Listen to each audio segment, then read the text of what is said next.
What's good? What's good? Um, just another, just another segment of I'm bored and people live that really ain't really talking about what I want to talk about. Um, so again, I have to provide my own outlet for my own entertainment and enjoyment this evening. So therefore, that's why I'm here. So I was gonna do a live stream that's a lot more formal than this, but I wasn't gonna. I was gonna go live early, but then I decided not to.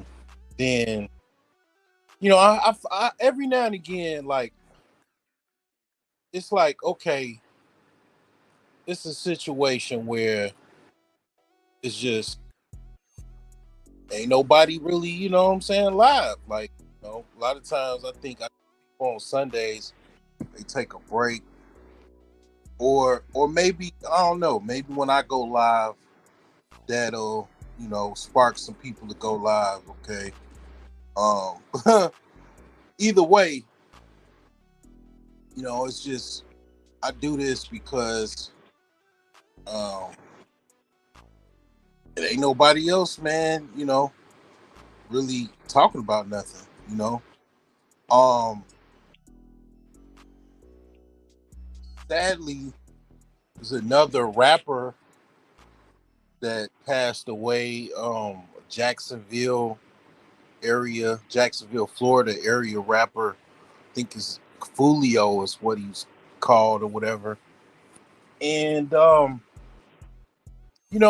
used to think to my, I have a cousin that used to live in Jacksonville, and I used to think to myself, why you want to leave Jacksonville, man? All this nice, warm weather, tropical weather, and going all the way up north to Minnesota to be all in that cold. Like I don't know if you guys noticed, but Chicago is really cold in the winter, right? But you could go further north, like Wisconsin, even in the Illinois Wisconsin border, it gets colder than it is in Chicago. Like it gets really, really cold the further north you go. And by the time you get to Minnesota, I mean, it's like bone chilling cold. It's like almost you turning into damn near you got to be an Eskimo to survive. Um, it gets colder. The further uh you go to the North Pole, the coldest it gets. So it's colder in Minnesota. Definitely North Dakota. By the time you get to North Dakota, man, I mean, you're freezing. Um, you gotta have like firewood in the back of your house, like just to survive. Like you gotta have a makeshift fireplace just in case just in case for emergencies and stuff like that. Got to be able to chuck wood and all of that. Um, yeah, the Midwest is cold, man. That's why a lot of people move. They move from the Midwest. They don't even really want to live in the Midwest. And then, the Midwest just a lot of people. A lot of people have, they be uptight. They be upset at each other. When it gets warm, people kind of relax. But then, you got guys that are, gang affiliated and whatnot. They use that to find people that's outside and hunt them down and kill them. But yeah, it's just a lot of uptight people because the weather is just it's not hospitable. It's very inhospitable to live in the Midwest. So I was wondering. I was like, damn, why do you want to move out of Jacksonville, Florida, to come all the way up north and live in the Midwest, basically? And basically after a while, I started to notice how bad Jacksonville, Florida is. And Jacksonville, Florida is pretty bad. They have like just it's like a real bad ghetto. Like Jacksonville, Florida, it has a very bad um you know areas and stuff where people living in like shack houses and swamp houses and stuff like that. It's not good, not good at all. Let me see how I sound. Let me see here. It's not good, not good at all. Let me see how I sound.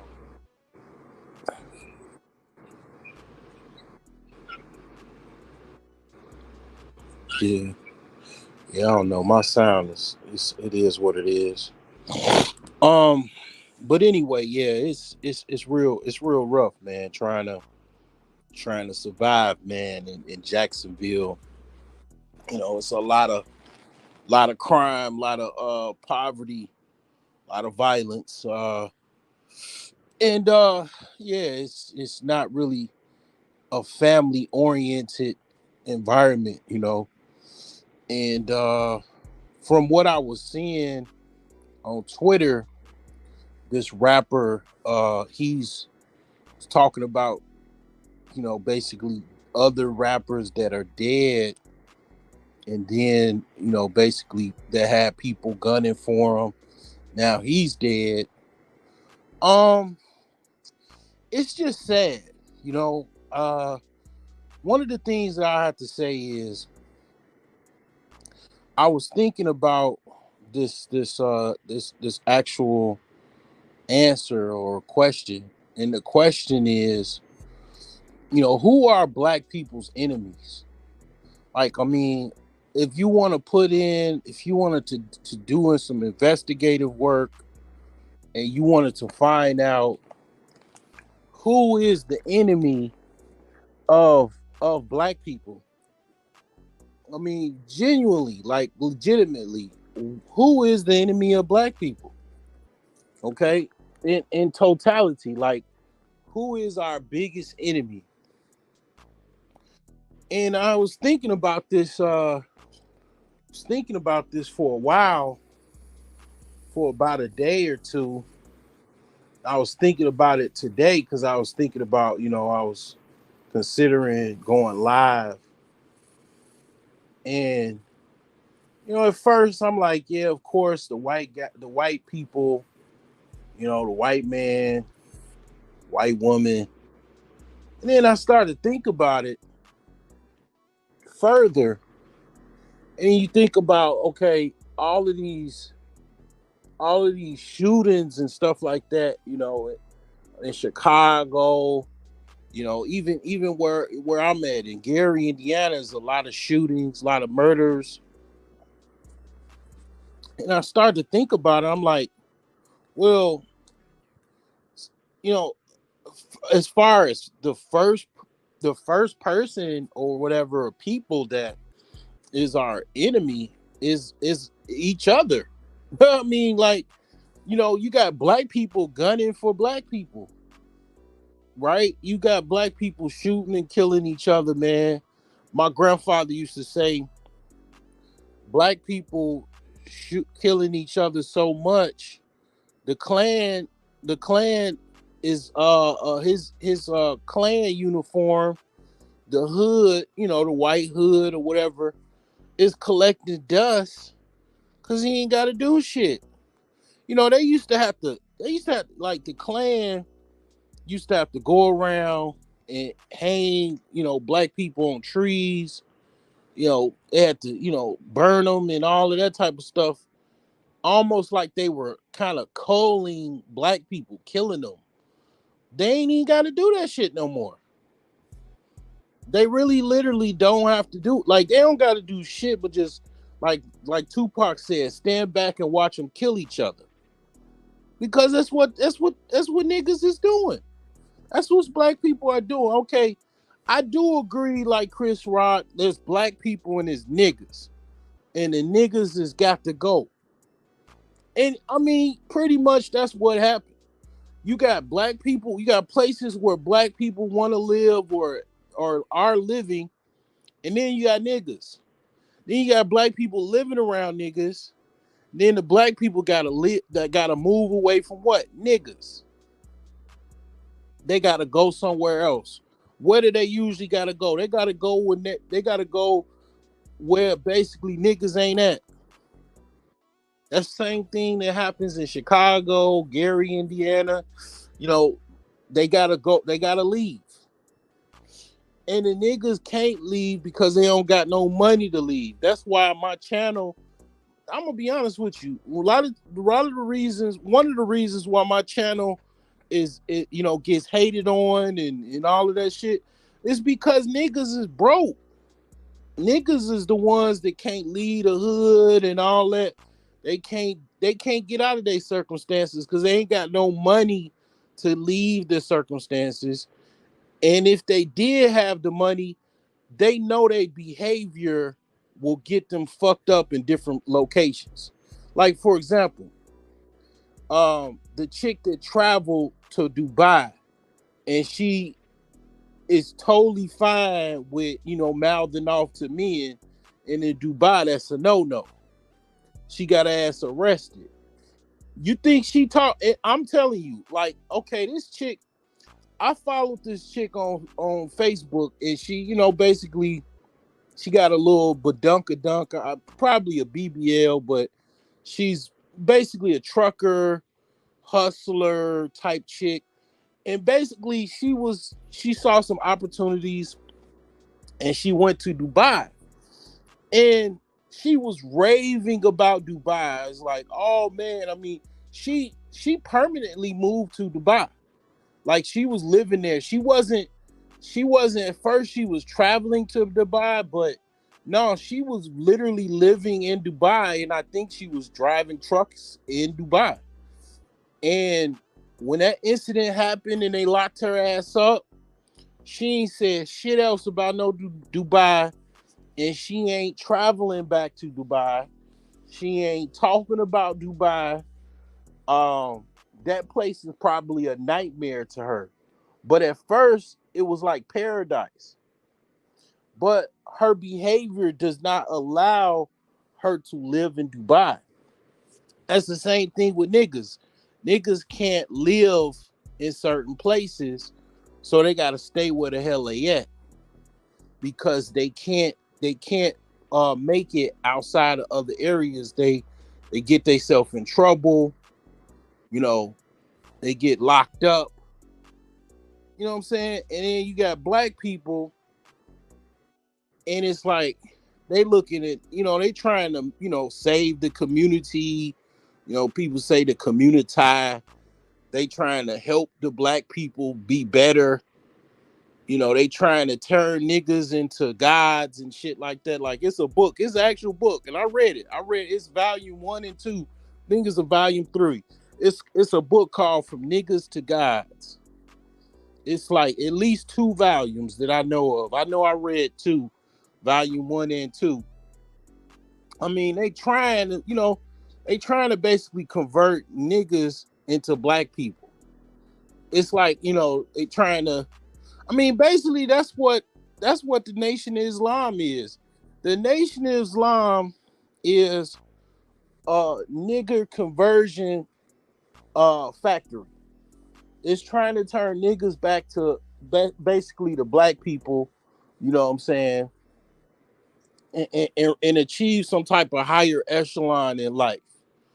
Now they're pretty effective in doing that. They're not perfect, but they pretty good at doing it. They got it down to a science. But the average person can't really reach no dude off the street that don't see no value in itself, very emotional for whatever reason, quick to pull a trigger, don't value life. You know what I'm saying? Like, life is very, very valuable. Even a dude in the hood that's quote unquote, a pookie or a hood dude or whatever, his mama, basically took care of him. She fed him. She changed his dirty diapers, his pissy diapers. When he was sick, she took him to the emergency room. She pretty much took off time at work to take care of that little baby boy. You know, took care of basically that boy as much as he could. That little baby boy that you see as a grown person that's a quote unquote thug. That's somebody's son that basically somebody basically took care of, basically put some, they probably didn't have that much money, but they put in time, money.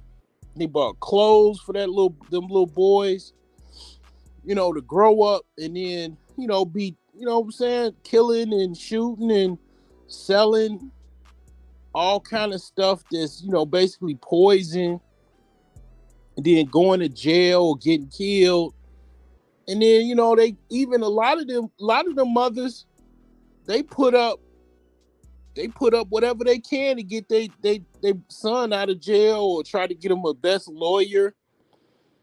They do whatever they can. They'll put up their house. They'll sell a house to get the get money, to get bail money, to get their son out of jail, get them a lawyer.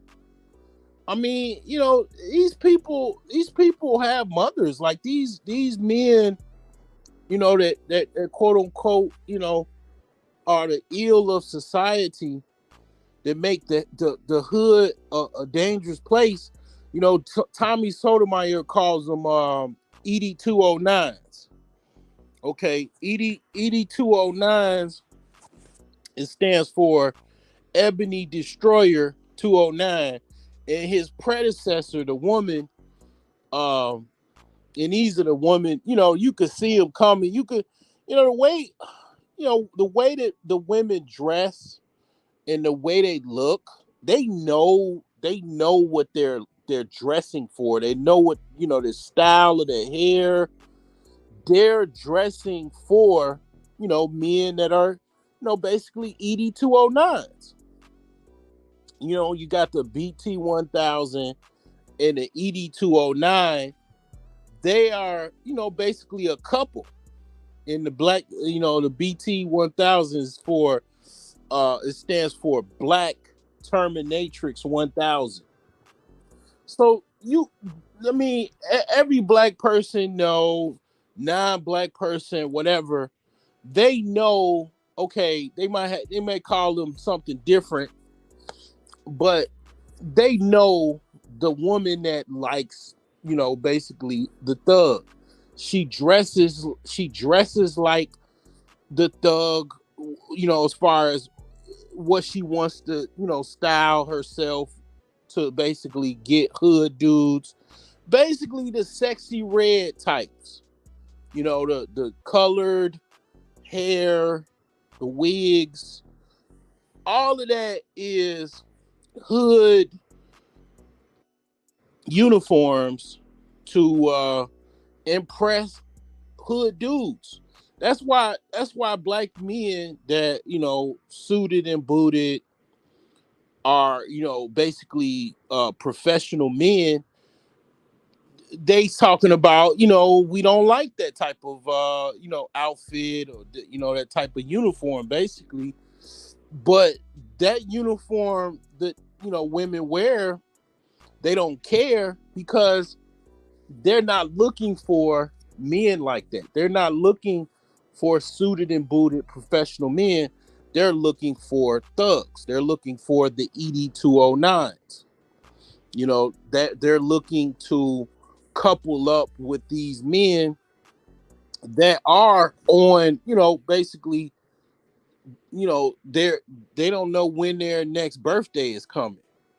They live a lifestyle where they don't know if they're going to go to jail or the cemetery.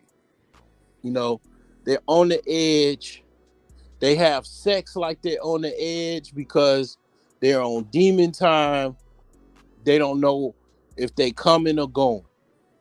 You know what I'm saying? And you got women that are they're into that.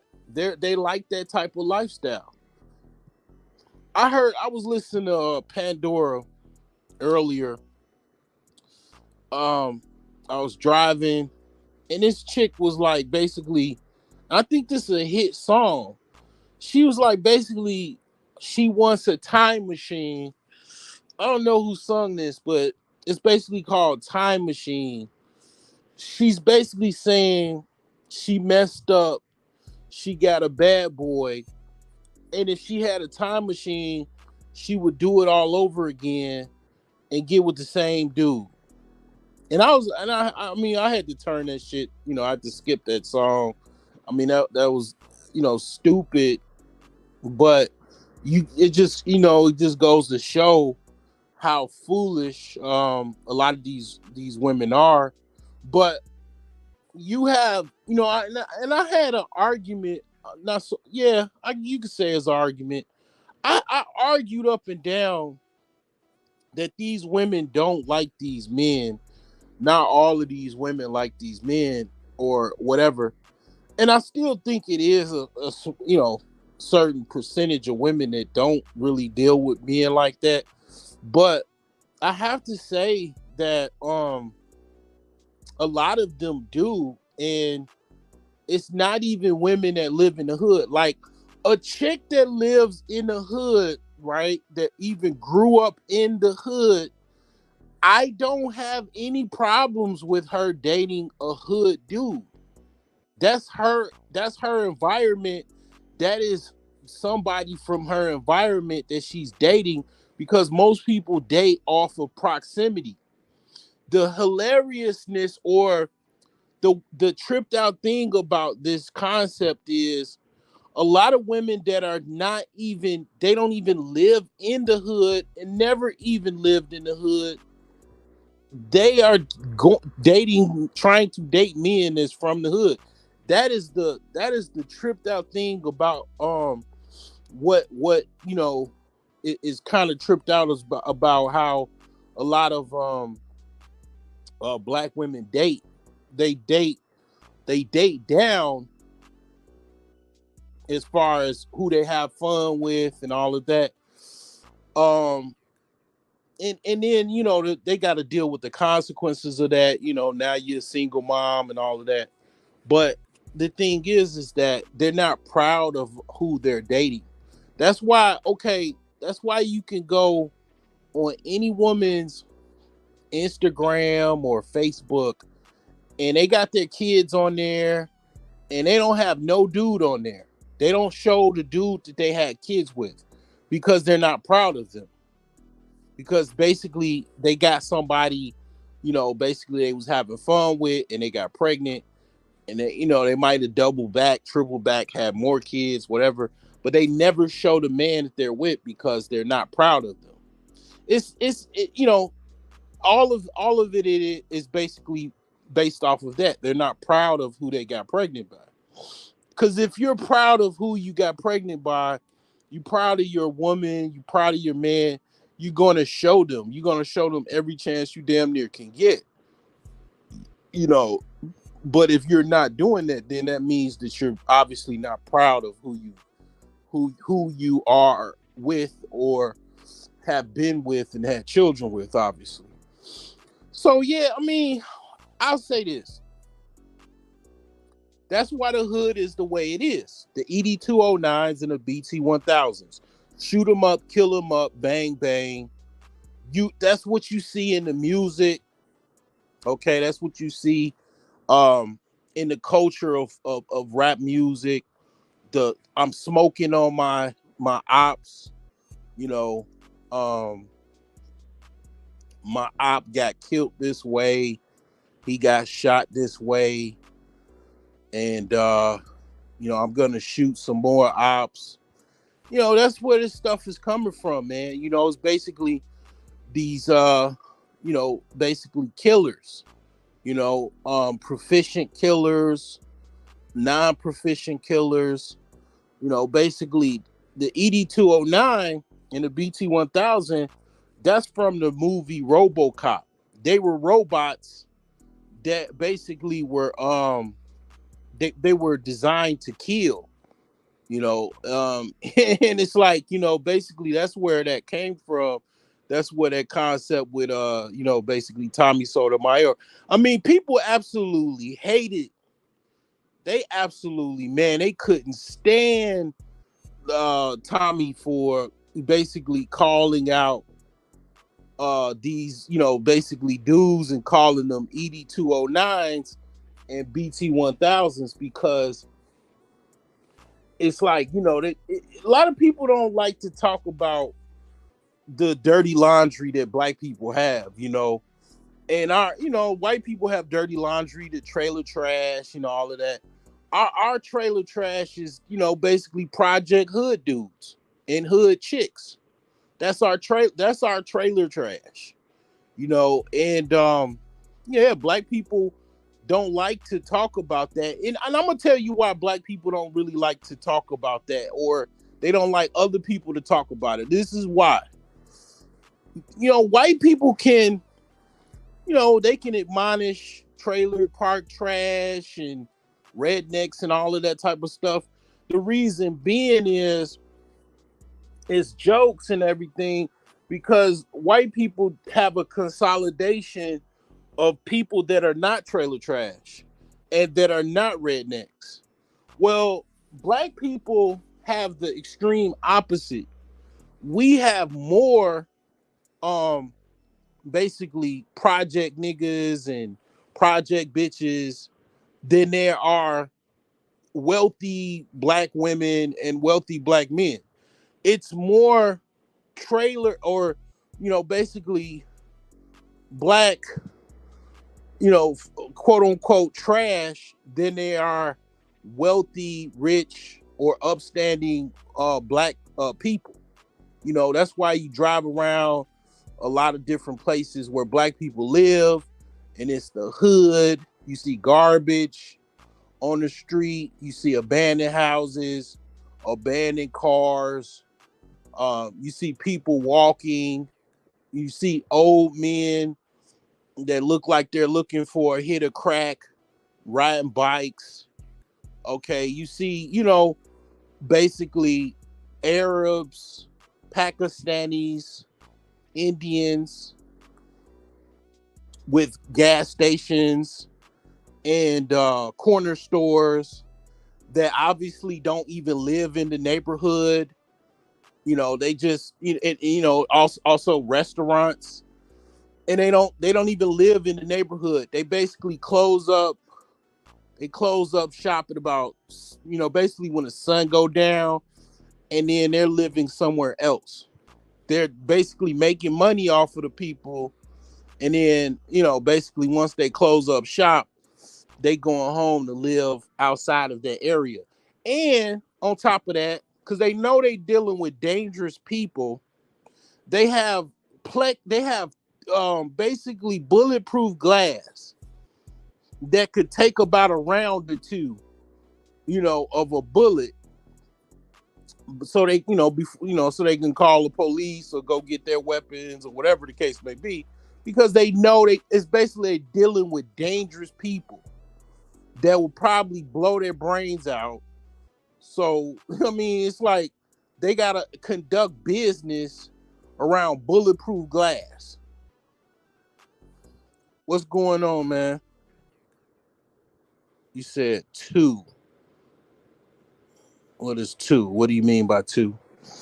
But anyway, yeah, I mean, this is That's the thing. That's why you can't really talk about the hood and the hood people and all, because our culture in Black America, forget ADOS and all that other acronym that just basically lets me know the favorite when you say ADOS and FBA, basically you're saying you're basically calling out the favorite content creator that you listen to on YouTube.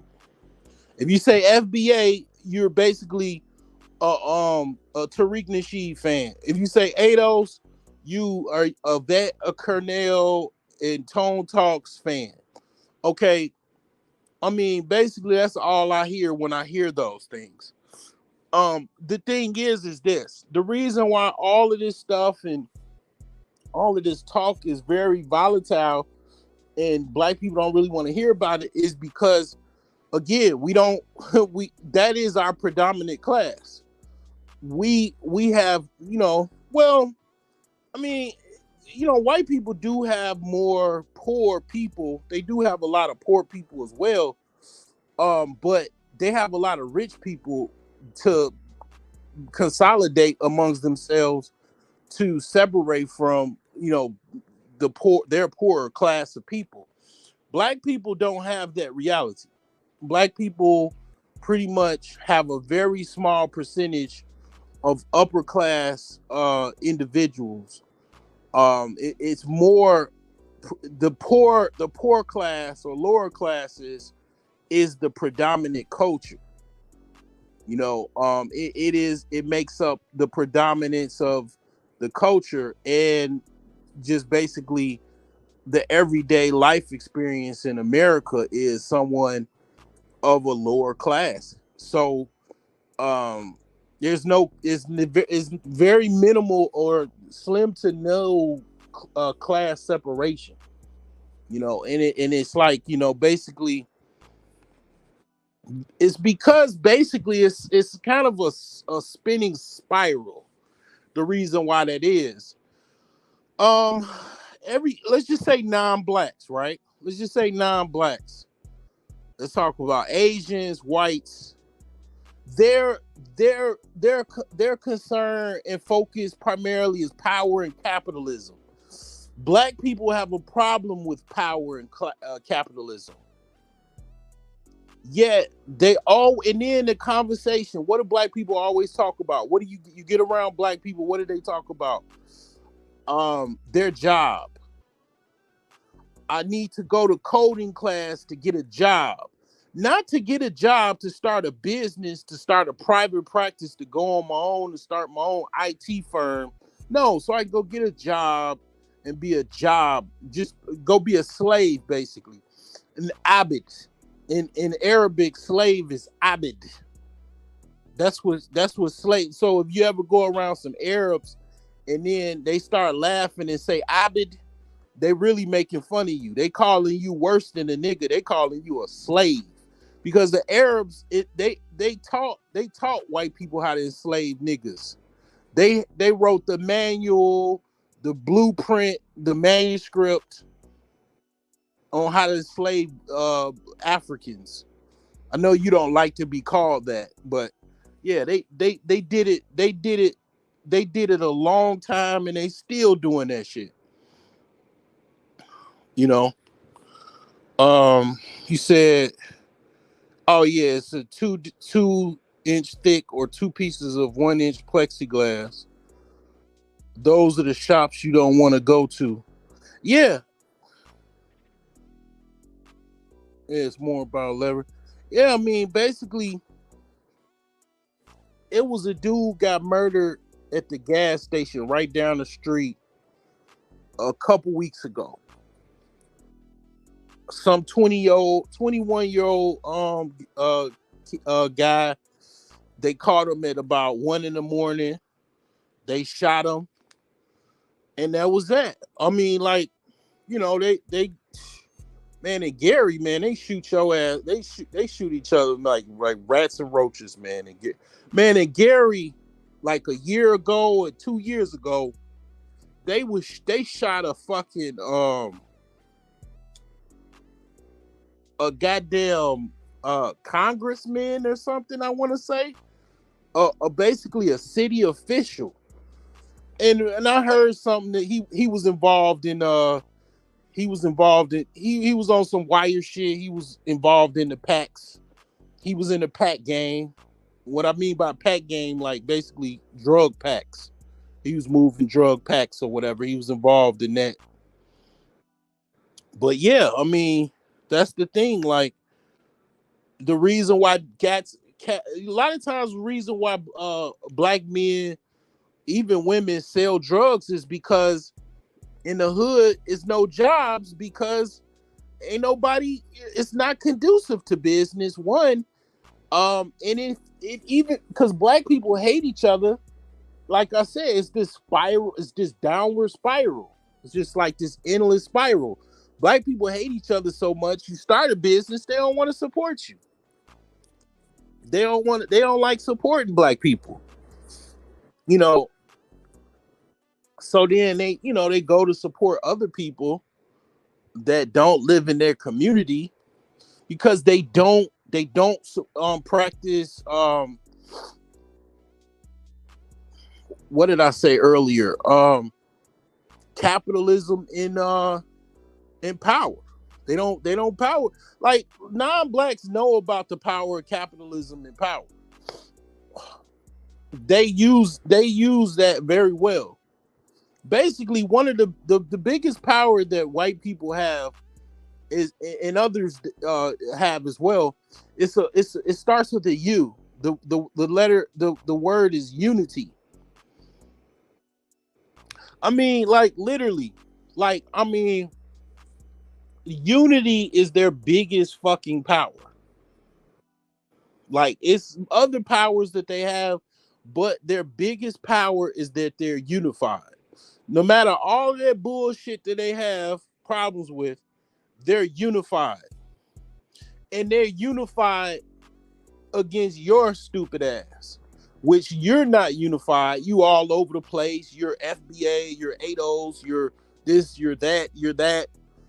No, they just one thing, and they know they got to motherfucking unify because everybody else is them against everybody else. And black people don't think like that. I don't know. Maybe they used to. Maybe before I was born. I don't know. But yeah, they have. That's why they get their ass kicked every single day. Every day when you wake up, you getting your ass kicked, and you like, damn, what the fuck? Because it's just the way people are. People all over the place. They got all of these different organizations. They got all of these different religious doctrines, all of these fucking little acronyms that they follow, all of this bullshit. And at the end of the day, they got to keep what? Going to go to work, playing, putting on, basically being an actor. When you go to work, you got to basically be an actor. You got to go be a, almost like you're working, like you're on a 2B sitcom or some shit. You got to pretend to be something you're not. And black women do that really well because black women do not listen to their men. They don't respect their men, and they hate working too. They don't like their job. They don't like working because basically their job is forcing them to basically respect men and respect others and all of that shit. They don't really want to do that. They just have to survive. They have to do that shit so they can buy that next purse, the next pair of shoes, the new wig, keep their eyelashes, nails, hair, you know, and all of the other stuff that they buy. They have to do that shit to survive. They don't really like doing that shit. Some more about leverage and power than numbers. Yeah, because basically the Jews, that's how they fucking take over and took over. They don't have like Jews are like less than 1% of the population as far as just Jews. I don't really I look at Jews as white people. They're white people to me. that just basically, have a religion called Judaism, and read the Talmud, and a bunch of, if you're a non-Jew, you're a goyim, which is basically you're worthless. The word goyim means you're a worthless piece of shit. It's actually worse than being a abid or a slave. Being a goyim, I mean, so in case you didn't know, if you read the Talmud, you can do whatever you want to a goyim. You can take their money. You like Jews, you're not supposed to charge another Jew interest. Okay, they're not supposed to charge each other interest. But if you're a non-Jew, you could charge a non-Jew interest, or usury. That's why, like, Muslims and Jews don't really, they get along, but they really don't get along, because the Muslims, in like the Quran, it's basically, you know basically they can't, you can't make, you can't, using usury is forbidden. You can't use usury. So basically, you can't make Jews rich. So that's why, like Muslims and Jews, one of the conflicts they be having, because like you're not supposed to use usury, and basically, you know what I'm saying. Jews are, that's how they make a lot of money, off of usury, banks and all of that. A lot of Jews own banks.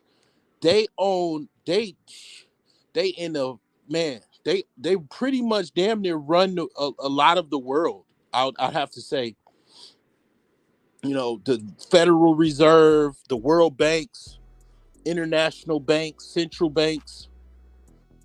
It's really phenomenal when you go really in depth to what they really control and shit like that. Being a small, minute population, the Rothschilds and stuff like that,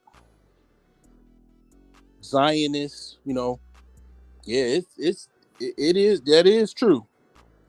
Leverage and power.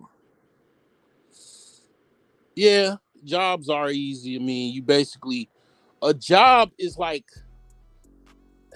your job actually, if you really pay attention, it's really teaching. If you're really trying to, if you really do good at your job, you should take what you learn from the job and start a business, because it's teaching you how to run a business, because you're running someone else's business.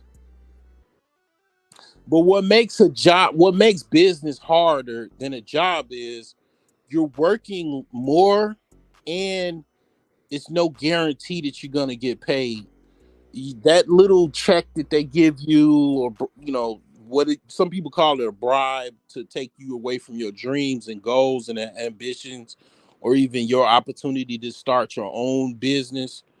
But whatever that is, it basically is guaranteed. In business, there are no guarantees. It's no guarantee that you're gonna get a check. A lot of times you start a business, real talk, like when you first start a business, you're not even supposed to get a paycheck. Um, it's a lot of businesses, it takes them a long time to even turn a profit. So if you're not making any profit, there's no opportunity for you to even get paid. So a lot of times what happens is you have to have like a source of income that is not from your business, so you can survive.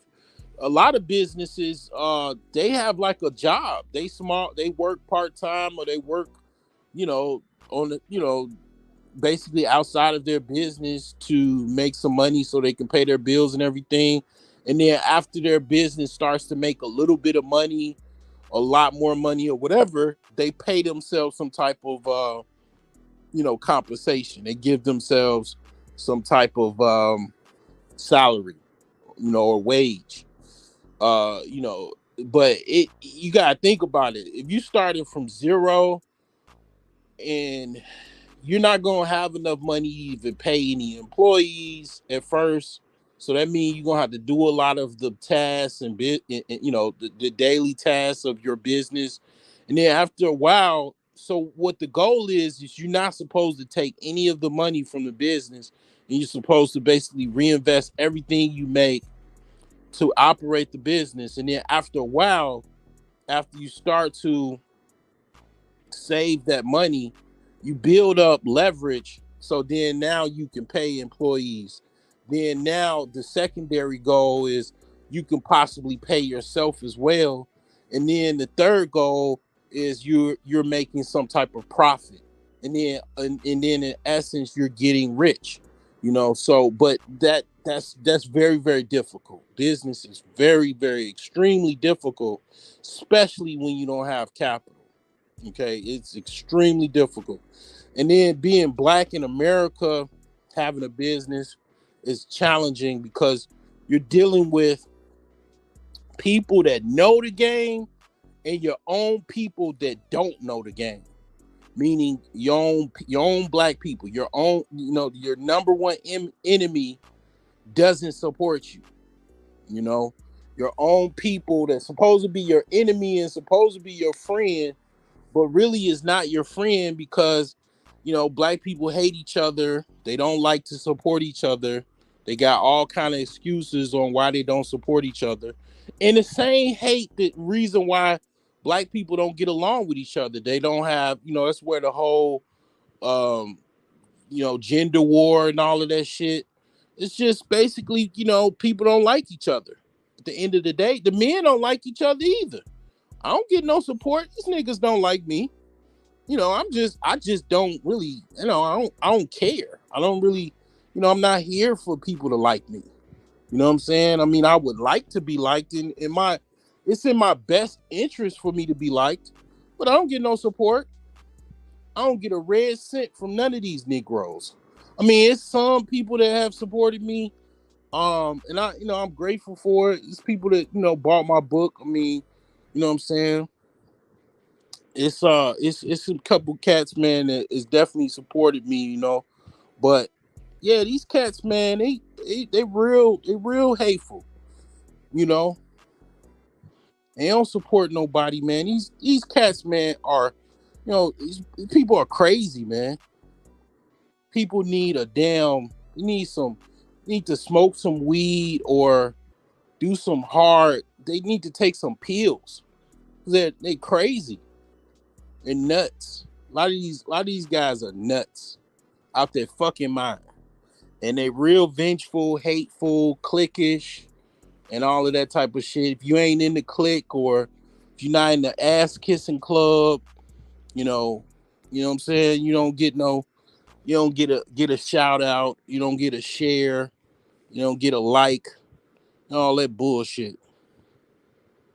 Yeah, black people have been, it's double racism. Yeah. So, what do they call that?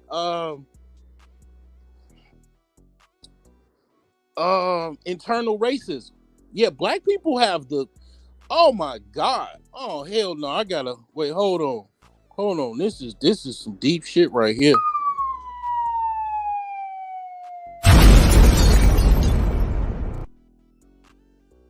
Black people have it's a term that is called internal racism.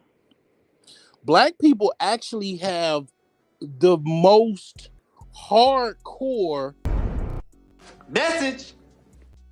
I mean, black men hate each other, black women hate each other. They hate black men. Black men hate black women.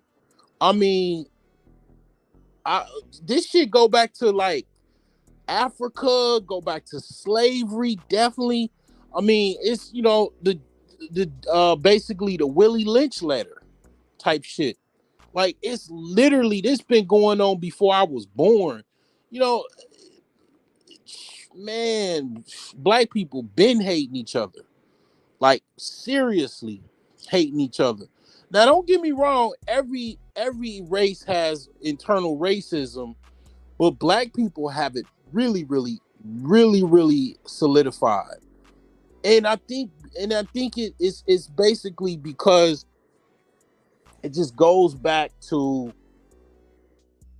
before we landed on this shore, while we landed on this shore, like the whole, you know, basically, a lot of black people survival tactic is to hate on one another. It's almost like a survival tactic. Like, you know, it's like when you work a job, and it's like a lot of black people they have this motive where they want to be the top dog. They want to be the person, that gets the next position. It keeps their position intact. It's like a slave mindset. Like it is really really bad with black people. Black people. That's basically what I'm talking about. Basically, what I'm talking about is internal racism. Black people are very very internally racist. They hate each other. That's why they go to other races of people. Is where, because it's like, um, they just, what I'm saying, they can't, because basically it's a survival mechanism, because there's just so many other black people that haven't done the work, that haven't done the leg work to get out of that internal racism, that they just be like, you know what, they throw their hands up and be like, you know what, fuck it, I'll just go with somebody else that don't have all these problems. I get it, I totally understand it, but here's again, I mean, I'm an individual that understands all of this. I definitely, I mean, I've been, I've understood this before I even came on YouTube. I mean, again, my mother was, part of the Nation of Islam, the whole 5%er nation, and 5%ers, Nation of Islam, the Moorish Science Temple of America, Nations of Gods and Earth, the Hebrew Israelites. All of that is part of, basically, quote unquote, black consciousness in America, educating, basically black men to understand who they are, understand, what they got to deal with in America and why they got to deal with it. I basically, that's where I came from. That my mother was into that. Um, the thing is that, when it comes down to it, yeah, it's real bad, man. Black people have a really really bad problem, with internal racism. One of the worst. It's like if you see a condition, if you're a doctor and you're trying to treat someone, and you like, damn, this the worst case that I ever had to deal with. Like, and it's like, yeah, that's what happens when you look at internal racism amongst black people. Um, it's really really bad. It's so bad that I'm gonna have a discussion, and I'm gonna really break down internal racism. This is going to be a topic amongst itself, in the not too distant future, because it is really really bad. It is terrible. It is one of the things that I talk about regularly throughout the years on my channel, is internal racism. Now, other people don't necessarily, they don't have the reach or the vocabulary to break it down. I haven't kind of looked at it like that, but my brain is working pretty good tonight. But yeah, it's internal racism. You said double racism, but it's basically internal racism. It's one of those, things that black people have had a problem with for a long long time. Now, again, every culture has internal racism, don't get me wrong, but the reason why it's so bad amongst black people, right, is that, for example, white people, let's just say white people, right? They know enough. They might have their own stripes and internal racism that they have to deal with, right? They got the Germans, the Irish, the Protestants, the Catholics, they got Jews, but they all know, okay, we got to survive, we got to make it, we got to make money, um, and we got everybody else, they gonna put their differences aside and they're going to um make money together. They're gonna build businesses, they're gonna build communities, and they're gonna give everybody that looks like them a white privilege card. With this card, you have the privilege that we're not gonna you know look down on you, we're not gonna give you that many problems. If we pull you over, we're not gonna give you a ticket. Even if you're drunk, we're gonna just escort you home. We're not gonna give you a DUI. You go in the bank and get a loan, we're gonna give you the best rate. Even if you probably didn't even qualify, we're gonna give you the best loan. You gotta, whether it be personal, mortgage, home, business, we're gonna give you the best loan so you can get the money you need, so you can, you don't even care if you pay it back or not, because we already got the money anyway. And when it comes to a job, even if you're not really qualified, we're gonna give you that job because you got that white privilege card.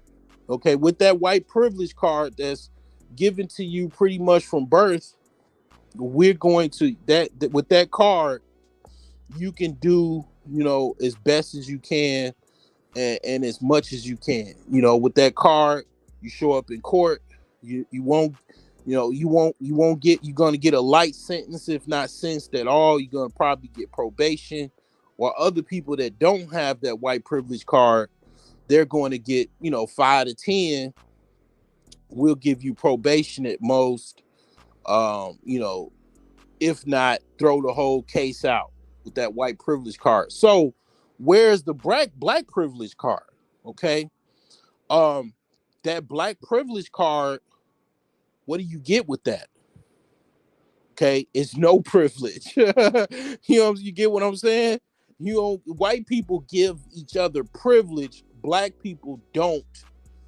Now, you might break this down and be like, okay, I can think about it where I probably got black privilege. Okay, let's think about it. Okay, what does the black privilege card look like? Well, okay, I probably will say I'll probably get more access to black pussy. Okay, I get black pussy with my black privilege card. Okay, check. What else do I get for my black privilege card? Okay, if I'm not too flashy, if I'm around other black people, they probably not gonna rob me because, basically, I will say the younger guys are robbing white people more than they used to. They used to just rob black people, and they just stay wherever they were. The young people now, they like, well, white people got the money, I'm gonna rob white people. So maybe I won't get robbed. I don't know. Depends. Okay, what else? The black privilege card. What do I get? Let's see. What do I get with my black privilege card in America? Uh, mm,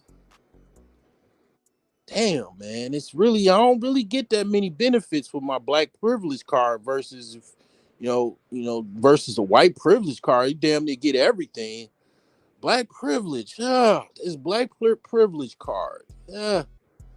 Don't really get much, bruh. Really can't think of much I get besides black pussy, and then I might get a pass on getting robbed. That's pretty much all I can think about. But see, this the thing.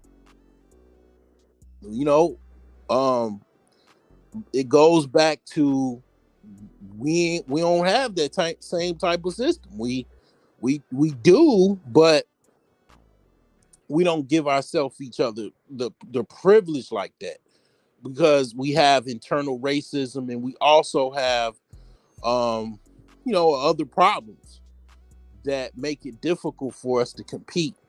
So, for example, Africans have similar problems, but they don't have that much of a problem. They will open up restaurants. They will only eat their own food. Um, they will pretty much speak a different language, right? Uh, it's they're trying to come around, but they do have problems. They do have very, I'm not gonna say similar problems, but they do have a lot of problems where they don't give each other privileges as well. And I'm hoping, I think this is reaching people. I think this will probably kind of, give some people some therapy that they need to kind of question themselves and kind of look at things, even look at themselves internally to look further. But um the thing is that it is a lot of different issues that are outside of just the greater society, so to speak, where things you got to deal with that are at play that affects everybody in America, affects people in the world. And one of the things, okay, as someone that is very financially savvy, this is quote unquote a financial channel, to so to speak. I just, I'm very in depth in other areas, so I can't go outside of just finance and talk about a wide variety of issues. I'm very well educated to do so. But the thing is this: I've been really, indulging on basically, let's just say, physical policy, international bankers, and stuff like that, and the history of, basically, you want to call it neo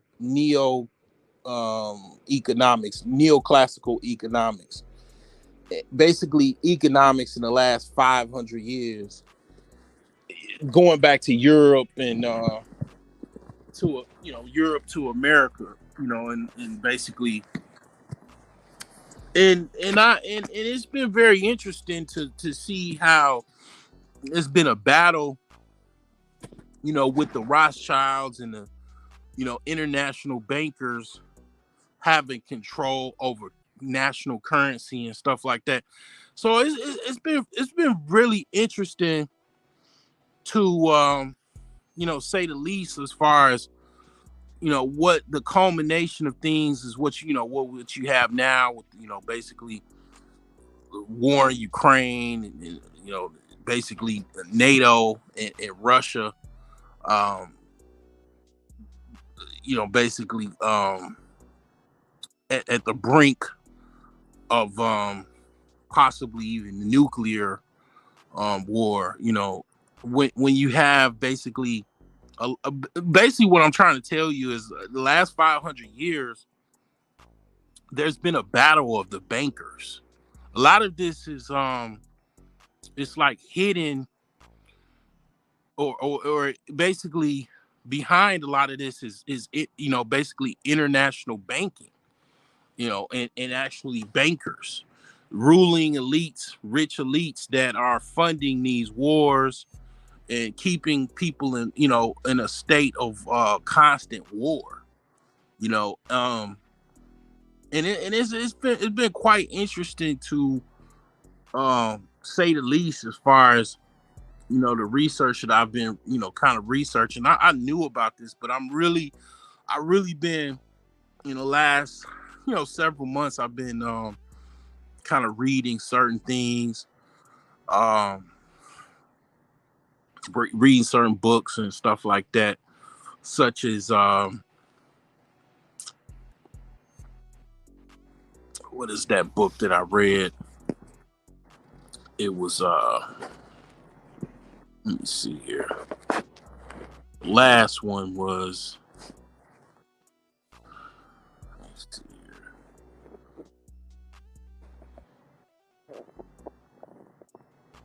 the history of the central bank and the enslavement of man. Okay, um, the history of the central bank and the enslavement of men was quite interesting, and of course, it's other books that I've also read as well, and then is ebooks as well. Um, it helps. A lot of it kind of helps me sleep as well because it's like really long ebooks. I mean, actual like audio books per se. Um, The Wealth of Nations by Adam Smith. The Prince by Machiavelli, by Niccolo Machiavelli. A lot of these books, man, it goes into basically neo. It's called basically classical economics. Um, Basically the economics in the last 500 years. Going back to like Renaissance Europe, 1500s to like now, or even the 1700s to now. How this stuff basically transpired. Basically when they got rich off of the Europeans, got rich off of slavery, off of African slavery. They got really, really extremely rich. And a lot of the bankers, they financed those ships, and then they had wars. The Europeans was fighting each other over off all of the capital gains that they got from these new lands that they colonized, and a lot of the money that they made from these colonies that they had slaves. um they start fighting each other over it. That's where all of these wars in Europe, and then the bankers try to come in and control the actual country's physical policy, and basically they fought off these banking families like the Rothschilds and all of them, the different banking families and interests. It's been real interesting, man. It just kind of helps you understand kind of what went on then and what's still kind of going on now. Because uh, it's deeper. I hate to say it. I mean, not I hate to say it, but it's obviously deeper than Nino Brown. Um, but it's a reason why you have this wealth distribution problem, and it's not just it's not just niggas in the hood. You got a lot of people, man, that's suffering, that's actually kind of like debt slaves. They're slaves to capitalism because they just don't know what's going on, simply, and then they don't know really what to do about it as well. A lot of people, you talk about the Great Depression. A lot of people committed suicide in the Great Depression. Um, and they didn't even know what was going on. They just knew they lost everything. They didn't want to, have to deal with all of the consequences, because the consequences was, you know, pretty severe. And yeah, they just off themselves. A lot of people off themselves, and in the Great Depression. You know, don't let me talk about the 2008 collapse. You know what I'm saying? And suicide.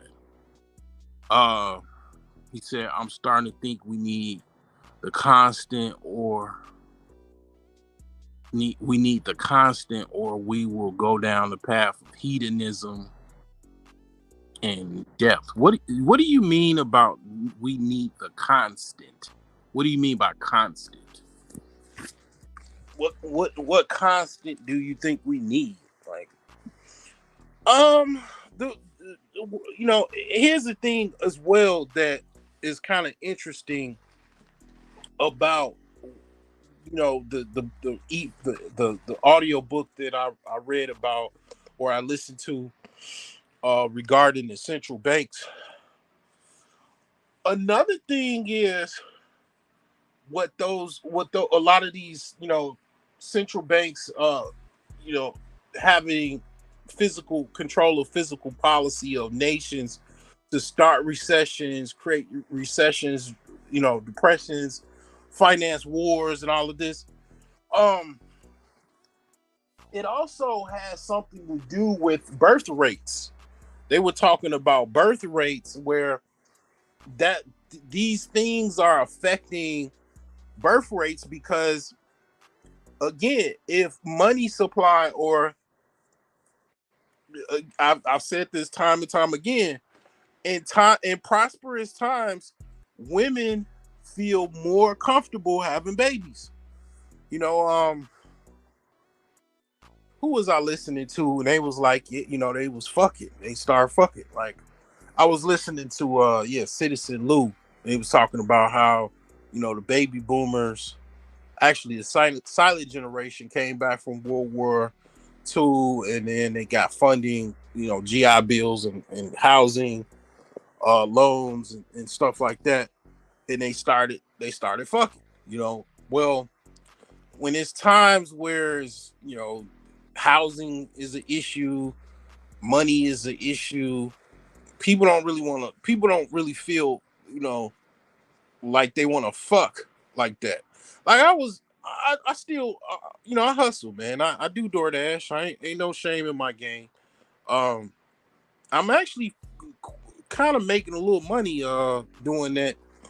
Um, I don't know. I got a little system I do, and it seems to be working. But the tripped out thing that I did a DoorDash like a couple days ago, and I picked up basically Plan B from um the fucking pharmacy, man. It was tripped out, man. I was like, I literally delivered a Plan B. That was interesting. Um, to someone, somebody literally. You don't have to go to the drugstore, man. You just go right on DoorDash, and you could order. You could have somebody drop off your Plan B. You know, I mean, a wonderful world we live in. But the thing is that you wouldn't have to worry about all of this shit if times were, people had money like that. Like people have a lot of money. You're not thinking, you know, damn, I don't want to have no baby, or how I'm gonna take care of a baby. I don't got a place to live.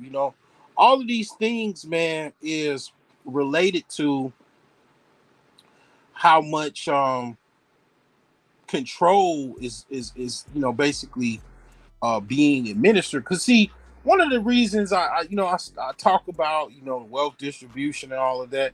Well, basically, one of the reasons why the wealth distribution is so chaotic in the United States and other countries as well is because the basically physical policy is under tight control by obviously the ruling elites, and also other elites that basically hoard wealth, and you know what I'm saying, trying to get a piece of that. Gotta have, you can't get rich. You can't get rich. It's a system.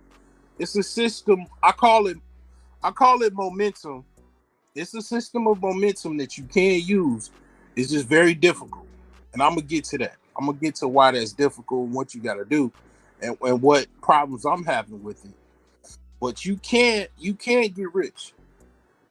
And it kind of understanding that basically you're under a serious dragnet of control that basically ruling elites have as far as physical policy and stuff like that that makes it very, very difficult. Understanding that is a leg up. Understanding, kind of what's going on, it will help as well, because it'll give you some type of anti-system to kind of deal with this system.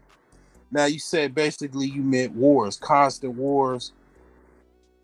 You said constant wars, path of hedonism and death. Yeah, I mean, pretty much population control is part of that. Okay. That's the reason why it just, it's kind of like a Swiss Army knife. They like this to be like this because they want to have some type of population control. That's where the whole LGBT rainbow mafia thing is coming in, because it's a form of population control. Now, here's the thing. You can get rich. Okay. The thing where it becomes hard is, this is where I call it momentum. First of all, knowledge is power. Okay. Knowing like I used to watch G.I. Joe, it was propaganda, but knowing is half the battle. It is. Okay, knowing these things are going on, knowing that basically physical policy is on the tight niche control, and the system is very much designed, by ruling elites to, hoard wealth, do all the things that I said as far as wars and all of that other stuff. The thing is this: what you have to do is literally to the point where I would say it's not going to be fun. And I've talked about this before. You have to, in my opinion, you kind of have to be a stoic to a point where you don't do shit. You ain't going out partying. You ain't going out kicking it. You ain't buying no brand new cars. You can forget a brand new car. You can forget like a lot of shit. You can forget about it as far as like overindulging and stuff like that, in damn near anything.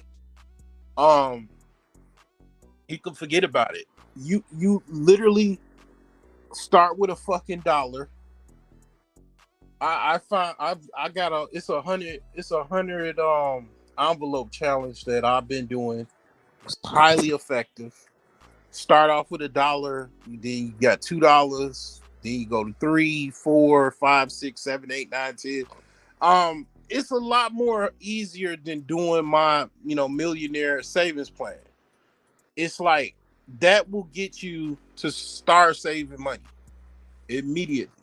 Get you 100, get you 100 envelopes, get you a little book or something, or whatever you can put them in a box. Number them from 1 through 100, and just basically start saving money. I mean, if you got debts and all of that, I mean, obviously you gotta have some type of debt payment plan for your debts. But I know you like, okay, you talk about all of this economic policy and all of this, and you talk about saving cash. Okay, that's not the end goal. Let's say you start saving cash after you get to 100 envelopes. You're gonna have about $5,000. Okay, if you're on a higher level where you can save more money, instead of a dollar, you can start off with $10, and then you'll save basically, instead of 100 envelopes with 1 through 100, you'll do 10 through 1,000, and then over the course of that 100 envelope challenge, you have $50,000. I mean, depends on how much money you have, the more you can, as far as denominations, you can say, okay, once you save the money, yeah, you could go buy some gold. I recommend go buy some gold bars, silver bars, platinum bars, stuff like that. You don't want to save cash. Again, I just said, we under international commerce. I mean, international bankers with one world agendas and all that type of shit. I'm not gonna go down to that, but yeah, you don't want to necessarily save cash. You want to save. If anything, the goal is assets and you save God's money. You say the ultimate goal is to the end goal is to save God's money. Gold, um, silver, platinum, diamonds. Uh, I think they have what's that other metal? I think it's iridium.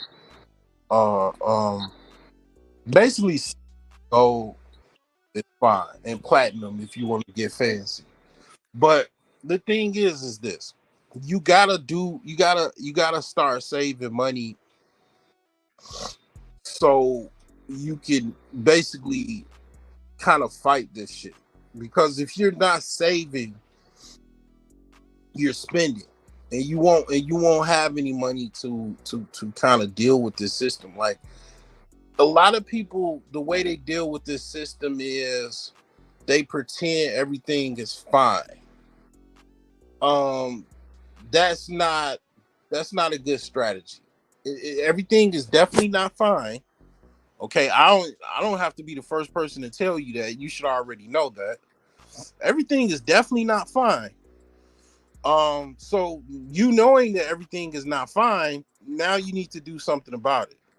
Okay, that means like I'm also doing something where I'm trying to minimize my life. So meaning I'm trying to kind of it's like a challenge called 30 days to minimalization. Like you kind of every day get rid of something so you can kind of be more of a minimalist. Like you don't really need all this stuff. Like you got like a problem hoarding and stuff like that. You got too much stuff. Okay, every day try to get rid of one item, the next day two, the next day three, and then do it for like 30 days and then rinse and repeat. Like me, I'm trying to do like 365 days of minimalism because I got way too much stuff and I need to sell this stuff that I don't need and I need to consolidate it, get rid of it. So those are the things I'm trying to do. And you can do that right now, like immediately starting tomorrow. You can kind of do these things to kind of improve your financial life. Of course, you can use the Millionaire Savings Plan. I definitely recommend you buy the Millionaire Savings Plan. It's a very, very good book. Available on Amazon, also brokegeniuses.com. Get this book, start saving. It's 11 steps to become a millionaire. Um, Very, very life-changing book. Okay. So this book, these different concepts are my way of fighting capitalism, my way of fighting um this system of control that has everybody in a quagmire. Okay. And these are some of the things that I'm utilizing to kind of deal with this wealth distribution problem in this country. Okay. So if you are doing well, you got it. This is my cash app. I definitely um appreciate any support that is you're able to support. If you're not able to, that's fine. I'm okay. Just got to throw that out there. You know, um, play this real quick.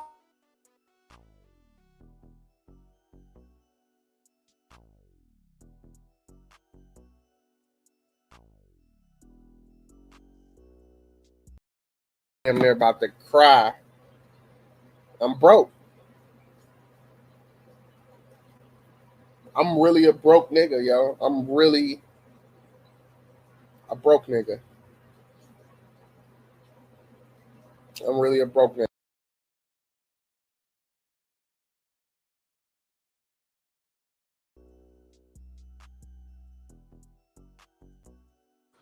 So there you have it, man. Yeah, I mean, yeah, black people are. are still, really, really broke, man. You know, Americans are broke. 77% of Americans are in debt. You know, it, you know, 77% of Americans are in debt. Okay, you know, 8% of millionaires in the U.S. Only 8% of millionaires in the U.S. are black. 8%. The populate we're about 15% of the population. Only eight, and only 8% of the millionaires. All of the NBA players, NFL players, favorite prop star, singer, all that. Only 8%. We should be way more than that just off of music. We literally run the culture. Black people literally run the culture as far as music, R&B music, pop music, rap. Rap is part of the culture of America right now as far as music. We run the culture as far as music. That alone should be what we, make as far as rap. Like, I mean, we don't make a lot because one, we don't have control over streaming platforms. We don't have, record companies and stuff like that. Black people are making a little bit more headway. The music is trash though, a lot of it, unfortunately. But the young people now, they are more independent, and you don't really need to sell records like you used to. Like, you don't have to go to a record company and they, basically you used to have to go to a record company and they had to produce actual records. Records then turned to CDs. Don't nobody listen to no damn hardly no CDs anymore. Okay, cars now, everything is like, basically Bluetooth. They used to have aux cords, but they don't even have aux cords hardly. So everything is like now Bluetooth, streaming through your phone. You know, um, the way people listen to music is totally different now. So the artist has more control now than ever, but it's still, black people don't own the entities for the streaming platform, so they're only making a small percentage off of their music as far as royalties. So it's interesting. I mean, and then you still got a lot of black people that they go sign with record companies and shit, which is weird to me. I don't see the. I mean, artists do that because the record companies, they advertise for them, market for them, and everything. But you really don't need no damn record company now. I don't see no reason for no record company. You can go independent. You can do your own tours. You can have your own security. Um, Streaming, you can get all of your proceeds from streaming. You get all your tour money. You don't have to have, like, you don't. It's no need. The need for the record company was so you could produce records. The record company used to, basically actually produce hard, vinyl records for artists. You don't have to. There's no fucking records being produced anymore. Ain't no CDs, no tapes. So you can have your own independent, brand, and then sell your own products, tour, stream. You know what I'm saying? And you know what I'm saying? I don't even like, the record companies. The reason how they get paid is because the artists be so poor and so thirsty. They give him, or her, a signing bonus, $1 million, and then they become indebted to the record company, and then next thing you know, they ain't making nothing. All the money they making, the record company making. I'll tell you as an example of this, right? So that chick that what's her name?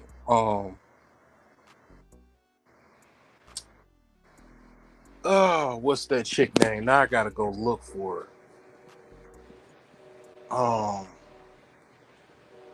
Damn, I gotta go find who I'm talking about now. So let me see.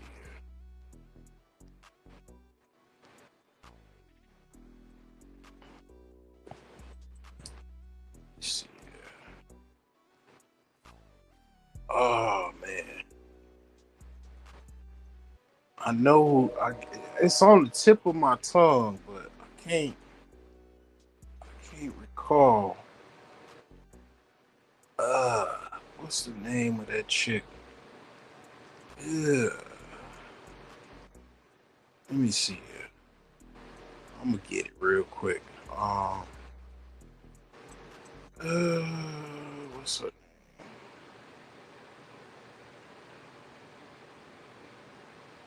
Uh, let's see here.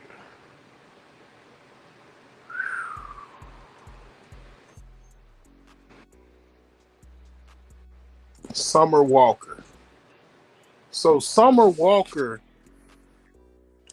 this chick was so broke. She signed, damn near gave away all her royalties. She got nothing, right? Basically, for like 50 grand. She signed with a record company for 50 grand. And literally like her hit song, the one is like um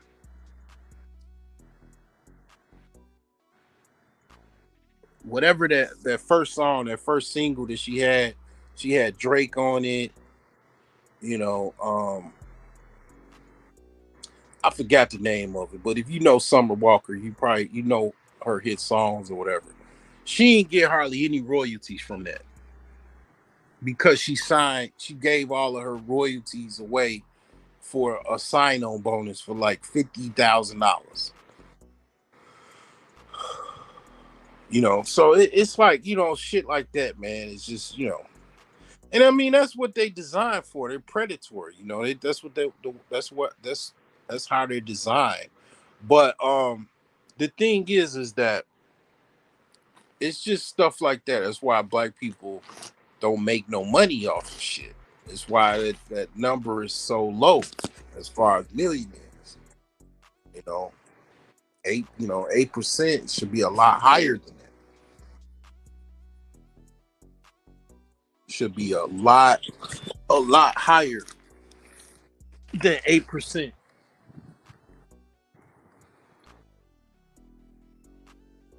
Like for example,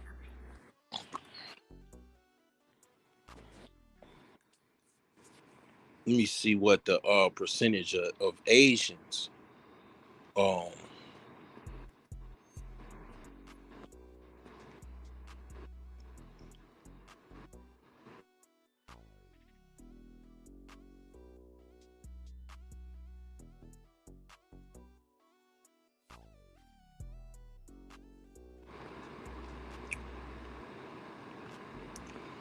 let's see.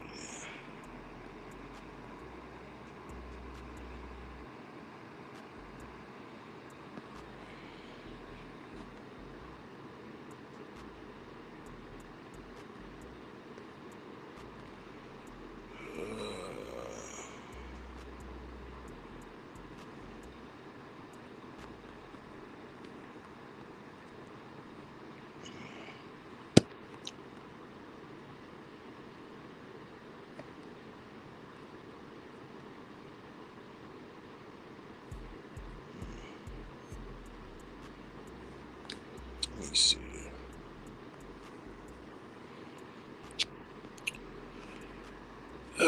Let's see here. Still looking for this.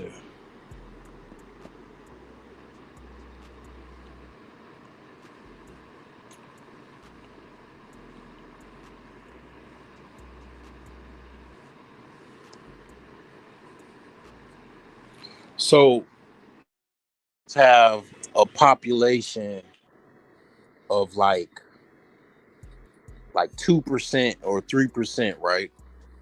But they got not there is nine is not they're 9% of the millionaires in the US with just a basically 3% population.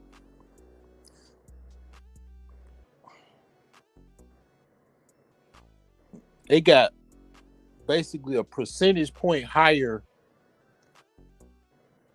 than black people.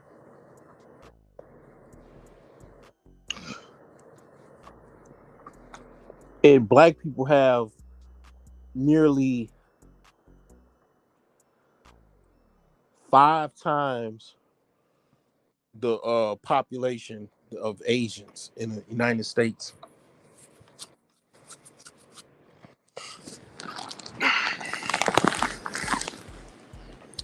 So yeah, I mean we got a lot of work to do, man. You know, we got a lot of work to do. Um, lot of work to do in talking about, see, like, what I know what Asians don't be doing. They don't be online talking about 50-50. They don't be talking about all of the relationship talk that we be talking about. They what I'm saying, they got their own problems, but they making money, man. They got they entrepreneurs. They work in corporate America, and they be entrepreneurs on the side. I mean, that's the type of shit I'm talking about, man. Man, I'm gonna be honest. I'm gonna tell you like this, man. I'm not really worried, man, about these hoes, man. I'm not worried about these women, man. I'm gonna be honest with you. I've, man, I've gotten it in. I've, man, I got so much pussy, I can't even tell you how much pussy I got. I can't, I can't tell you. I can't, like, I'll be, I mean, for one, I'll be embarrassed. And then two, I can't tell you how much pussy I done got. You know what I'm saying? Like, as far as like all of the shit I done got from black women in America, as far as women, as far as what I got from black women, as far as vagina, I done got more of my share than the law should allow. I mean, like, you know what I'm saying? Like, man, I mean, I done been a king as far as, get my share of pussy in America, and not being, and I have never been rich. Okay. You know what I'm saying? Like, I'm not worried about no goddamn women, man. I am concerned about wealth, prosperity, um, building up momentum. That's all I'm really concerned with for the most part. Like, uh, women ain't going nowhere.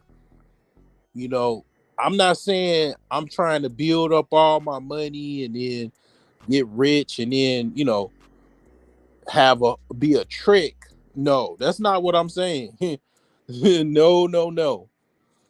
I'm saying be selfish, concern yourself about your goals, your financial goals, and then once you achieve your financial goals, obviously women ain't gonna never, they gonna be there regardless. Um, they're gonna literally, this is what's gonna happen. I'm gonna tell you how this is gonna happen. Okay.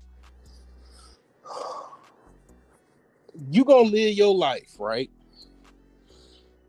And let's just say, like, over time you gonna scale. You're gonna go from the apartment to the condo, townhouse, to the single family home.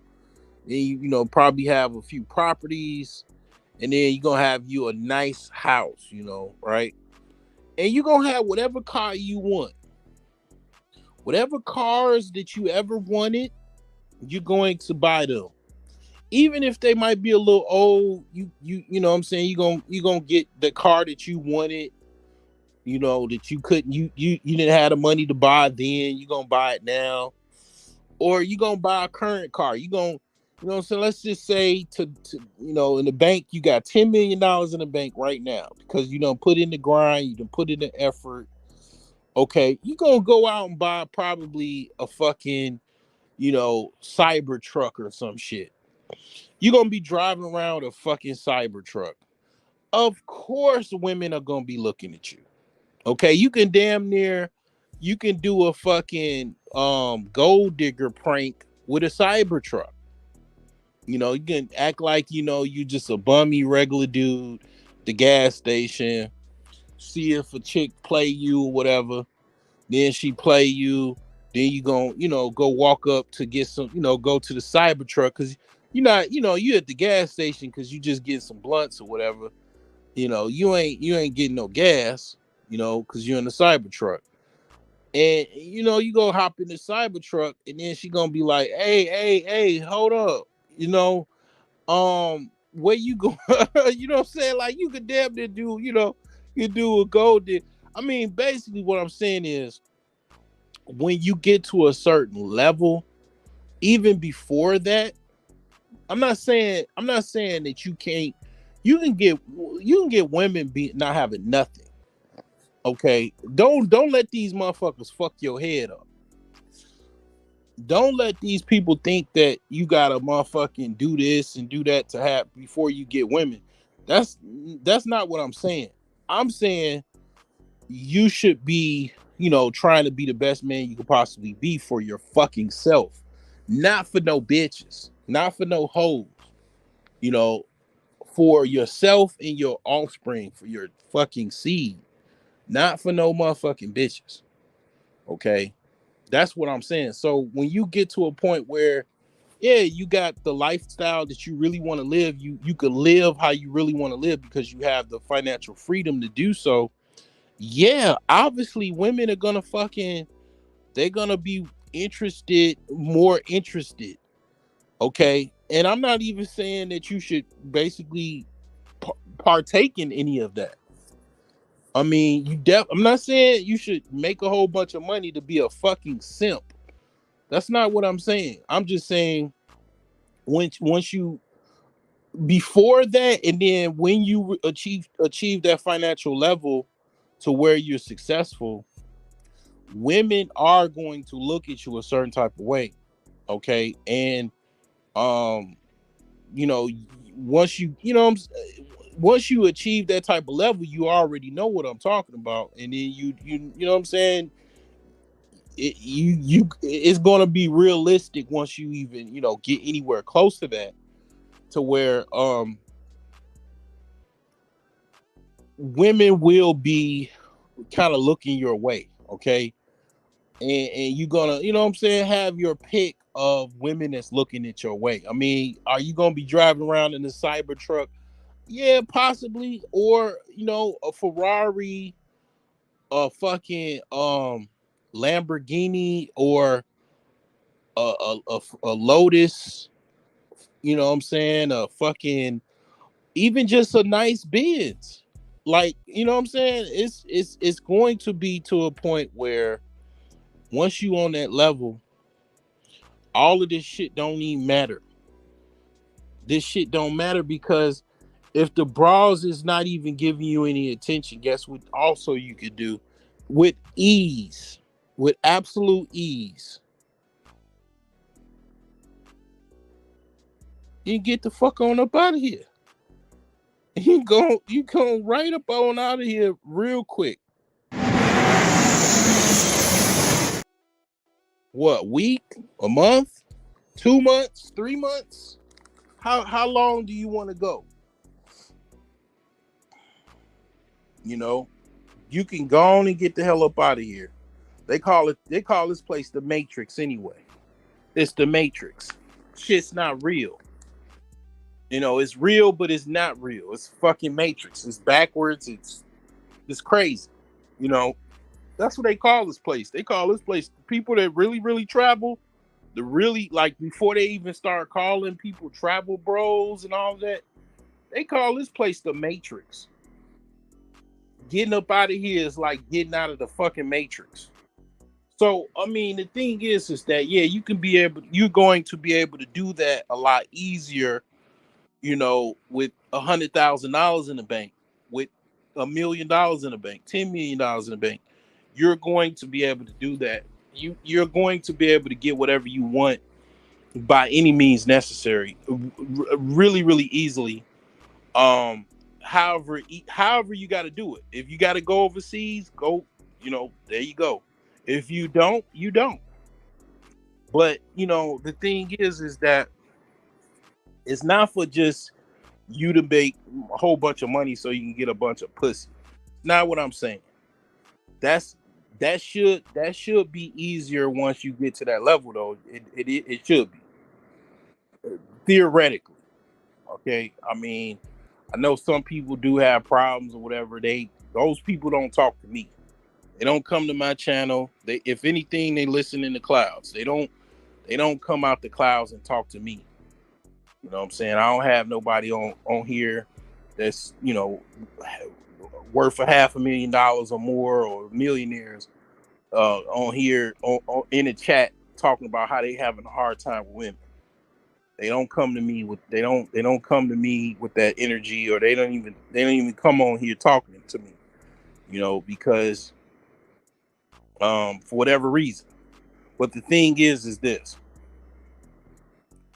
Um as a man that has never been rich, never had a $500,000 or $1 million or whatever, that have gotten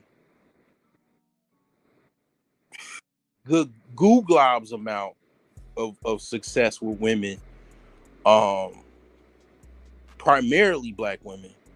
I mean, you telling me having $1 million in my bank account, you know, um, I'm just not. It's gonna be the opposite effect of me. Like I'm all, you know what I'm saying? Like, I mean, you know what I'm saying? Like, um, I just, yeah, you know what I'm saying? It's just gonna be a bonus if anything else. Okay, that's all I'm saying. But the thing is how you build how you build things up is momentum. You gotta really be almost like a Jew. You know, a Jew don't want to give up no money. Like if you really been around Jews, been around a lot of immigrants or like that, they ain't trying to give up a fucking dollar. They ain't trying to waste it. They ain't trying to give up one red cent. And I'm not saying that's, you got to be like that, but to a certain extent, it's good to think like, okay, like I said, start off with a fucking dollar, then try to get it to $2, then four, then you just keep going. Just don't be going out like it should be certain rules. Like if you got less than $200, that mean ain't no takeout food, ain't no going to McDonald's.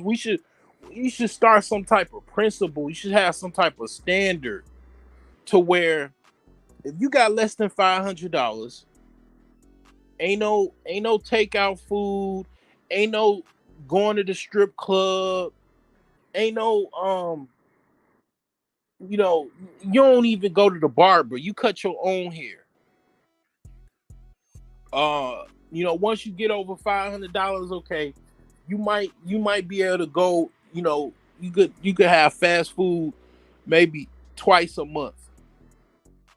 But the goal is to just basically take whatever you got, a dollar, $2, fucking whatever it takes, man. Try to get that as higher as possible you possibly can, and save it and hold the line. You gotta hold that line, and how you hold that line is You don't spend all your money and blow it. This is how people. This is why this is hard. This is why this concept of momentum is hard for a lot of people. I'm gonna explain why it's difficult. The reason why it is very, very difficult is because it's hard to hold the line. When you got $5, $10, and then you trying to turn it to, trying to get it to 100. You start, you wake up the next day, bust a nut or two, and then now you want to go to fucking McDonald's. Then you want to go buy some shit. You gonna buy some clothes or buy some fucking gadget. Then now you just blew your $100. That was supposed to get you to 200, supposed to get you to 300, 400, 500, 1,000, to 2,000, to 5,000, to 10,000. You have to hold the line and save your money, and then just rinse and repeat every day. Make money, save, hold, make more money. Rinse and repeat every single day. That is what is that's why people have the hardest problem. Because people have a concept, most people have a concept where most black people have a concept, or even just people in general, they have a concept that they're doing okay, that everything is fine. And that concept, that mindset is what really destroys a lot of people. It kills momentum. Okay. It's a few things that are momentum killers. Taking unnecessary risks or being high risk averse. Okay, being high risk averse is, gambling, you know, uh, even buying pussy, buying sex, or women dealing with high risk women that like to spend money. Okay, those are momentum killers. Drugs, alcohol, any indulgence that requires a lot of money, those are momentum killers. Partying, partying when you ain't got nothing to party about. You should go to a party when you got $1 million deal. You got $1 million contract. That's when you go party. Just because it's a Saturday night, to go party, okay. At least if you're gonna go party, have a budget. Okay, my budget is less than $50. Okay, I'm gonna party, but it's gonna anything over $50. That's my quota. But a lot of times, if you go, depending on what type of party, if you like a party animal, that means you buying drinks, you know what I'm saying, building up bar tabs and shit like that. That lifestyle is what killed. That's a momentum killer. It's a lot of things that kill momentum. Like your lifestyle can be just a momentum killer. Like literally, your whole lifestyle could just be a huge momentum killer. Like for example, let's say I had an apartment and my rent is like $1,800 a month. I got a car payment that's $800 a month. Plus, I gotta get full coverage insurance. My whole life, my lifestyle is a momentum killer. I'm living a big giant momentum killer. Like, okay, child support, obviously. I mean, you add that on, another momentum killer. Like, and that ain't even. I don't even consider that a momentum killer. Like, that's just being responsible. Like, that's just part of being a responsible parent, paying your child support. Like, but when you add all of that on to that, your whole lifestyle just, that's why you don't have any money. That's why you don't want to listen to my channel or anybody else, because you're trying to run away from that reality. That reality sucks. because you would have to deal with that. The only thing is you don't deal with it or deal with it. How do you deal with that? If your lifestyle is a big giant momentum killer, well, you have to plot your exit. So what do I mean by that? If you got a fucking aunt or uncle or grandparents, your grandparents or your parents, you gotta fucking make the decision for about 4 or 5 months. I'm just gonna have to go live with my parents. I'm gonna have to go live with my aunt for a couple months. And I'm gonna save my money because I have to get out of this fucking lord. I'm lorded. I'm this lord. I'm paying for his land. I have to fucking flee from this lord. So I have to go back to my aunt. I have to go live with my aunt or my mom or my dad or my parents or my grandparents for about 4 or 5 months or 3 months if you could really do it. Because you basically trying to save up enough money to fucking go get a mortgage. Now, it might take longer. You might have to stay with your aunt for a year, maybe 2 years, or your family members for 2 years, or your parents, whatever. Because you gotta fucking go get some type of ownership. You gotta get yourself out of that fucking rent cycle. So owning a property, or even better, if you can buy something cash that you can fix up, you basically trying to save up so you can buy some property, buy some type of castle. Every king needs a castle, okay, of his own. Now, if you're not a king, or if you don't think of yourself as such, okay, I can't, okay, whatever you believe, so you believe. I can't help you with that. But that's how you get out of that. The car, you pay that shit off as fast as you can and don't get another car. And then if you want to get another car again, you save up whatever you save. That's what the fuck car you can get. If you got $5,000 in the future, you got $5,000, you got $10,000, you go get you a car, the best car you can, whatever cash you got. And that's how you deal with that. That's how you get out of that whole, my lifestyle is literally a momentum killer. My lifestyle ain't no momentum killer. Yeah, I got kids. I gotta pay their mama some money every month. Okay, fine. But my car payment is like $300 a month. I really wish I didn't get a car payment or a car or whatever. But I got a 2-year car payment. I got about 11 more months of a car payment to pay. And then, the car be paid off. I mean, the car gonna be most likely paid off before the end. But it's only a 2-year car payment. Okay. I got that. I got no mortgage. I got no rent. But I got a monstrosity of a renovation project to fucking finish. So it ain't like I got no breaks from that. I gotta fork over a lot of money still for renovations. But I have no mortgage. I have no rent. Because it's basically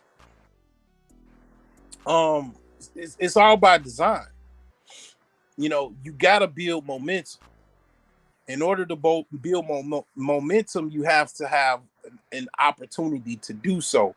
If you got this thing coming out, you got that coming out, you got this coming out, you got to pay for this, you got to pay for that, you got to pay for this. That's killing your momentum. That's putting you in a situation where you are a fucking slave. And you have no momentum, to build up. Because that's why a lot of people are check to check and all of that, because they don't have any momentum and they don't save. You got to build up some type of momentum. You got to hold the line, and you have to start from wherever you are and save it continuously every day. Wake up, save money. See, here's the thing. This is why people hate immigrants. And that's why I led off this conversation talking about this. Why people hate immigrants?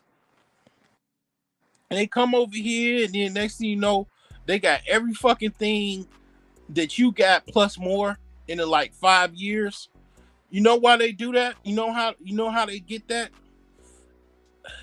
Same shit I just said. That mindset of, first of all, they were in poverty.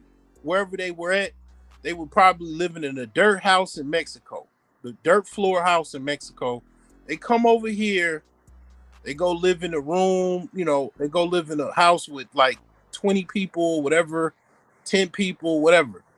And then they save up enough money to go get them an apartment. And whatever they make, I'm not saying all of them do this, but this is the mindset that they have.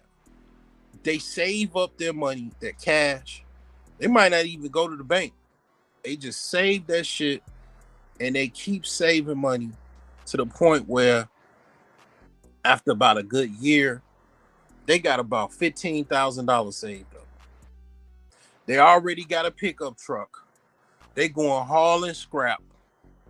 They doing, drywall jobs, construction jobs, doing all kind of things, as far as, labor, making money. And then after about another year, they got 30,000, damn near $50,000 cash. Now they going to go buy a house, cash. And then they gonna fix that motherfucking house up. They still got that same pickup truck. Now they got a house that ain't even that they don't have no mortgage on. They own that outright. It's fixed up. Their amigos helped them fix it up. And then they starting to save even more money. Now it ain't no need to buy no other house. They already got one. Now after a while, they done saved $100,000 cash. They bought an extra car, whatever. They bought like a little car, but they still got cash saved. They got credit cards. Okay. They literally got money flowing from their pores because they don't have the American mindset of, I'm going to go get a mortgage. I'm going to pay rent for the rest of my life. I'm going to go get car payments, and keep up with the Joneses. I'm going to, have credit card debt to the mountaintops. They don't have that mindset. They came from an environment where they were sleeping off a dirt floor. They have tile floors, wood floors now. They balling and they living good. They eating ice cream and shit. You know what I'm saying? Speaking Spanish, having a good time because they understand where they came from and they understand the game and they know what's going on. They know you can't make it with that type of situation where you you don't even have enough money to save every week. Every time you get paid, you don't have nothing to save because you maxed out. They know how to deal with that. They know about momentum. A lot of us, we don't understand the power of momentum. We're spoiled. Like, a lot of us, if parents, kind of spoiled us, grandparents, you know, kind of had it made, in a way where some people even went to private school and shit. So when you get on your own, and then you probably seen your parents maxed out with their credit cards and buying this off of credit, buying that off credit, then you do the same thing when you get on your own. Then you like suffering and you stressed out because you got all of this debt that you're dealing with because you buying this off credit, buying that off credit. You living your whole lifestyle based off of credit. And you hear things and it just doesn't resonate with you. When somebody says cash is king, that doesn't mean nothing to you because everything you got is off credit. And then you listen to Broke Genius in the clouds, but every now and again you'll say something, but you really ain't telling the broke jeans what your problems is, because you embarrassed or whatever the case may be. But broke jeans telling the truth and it hurts. You just don't know necessarily what to do with it.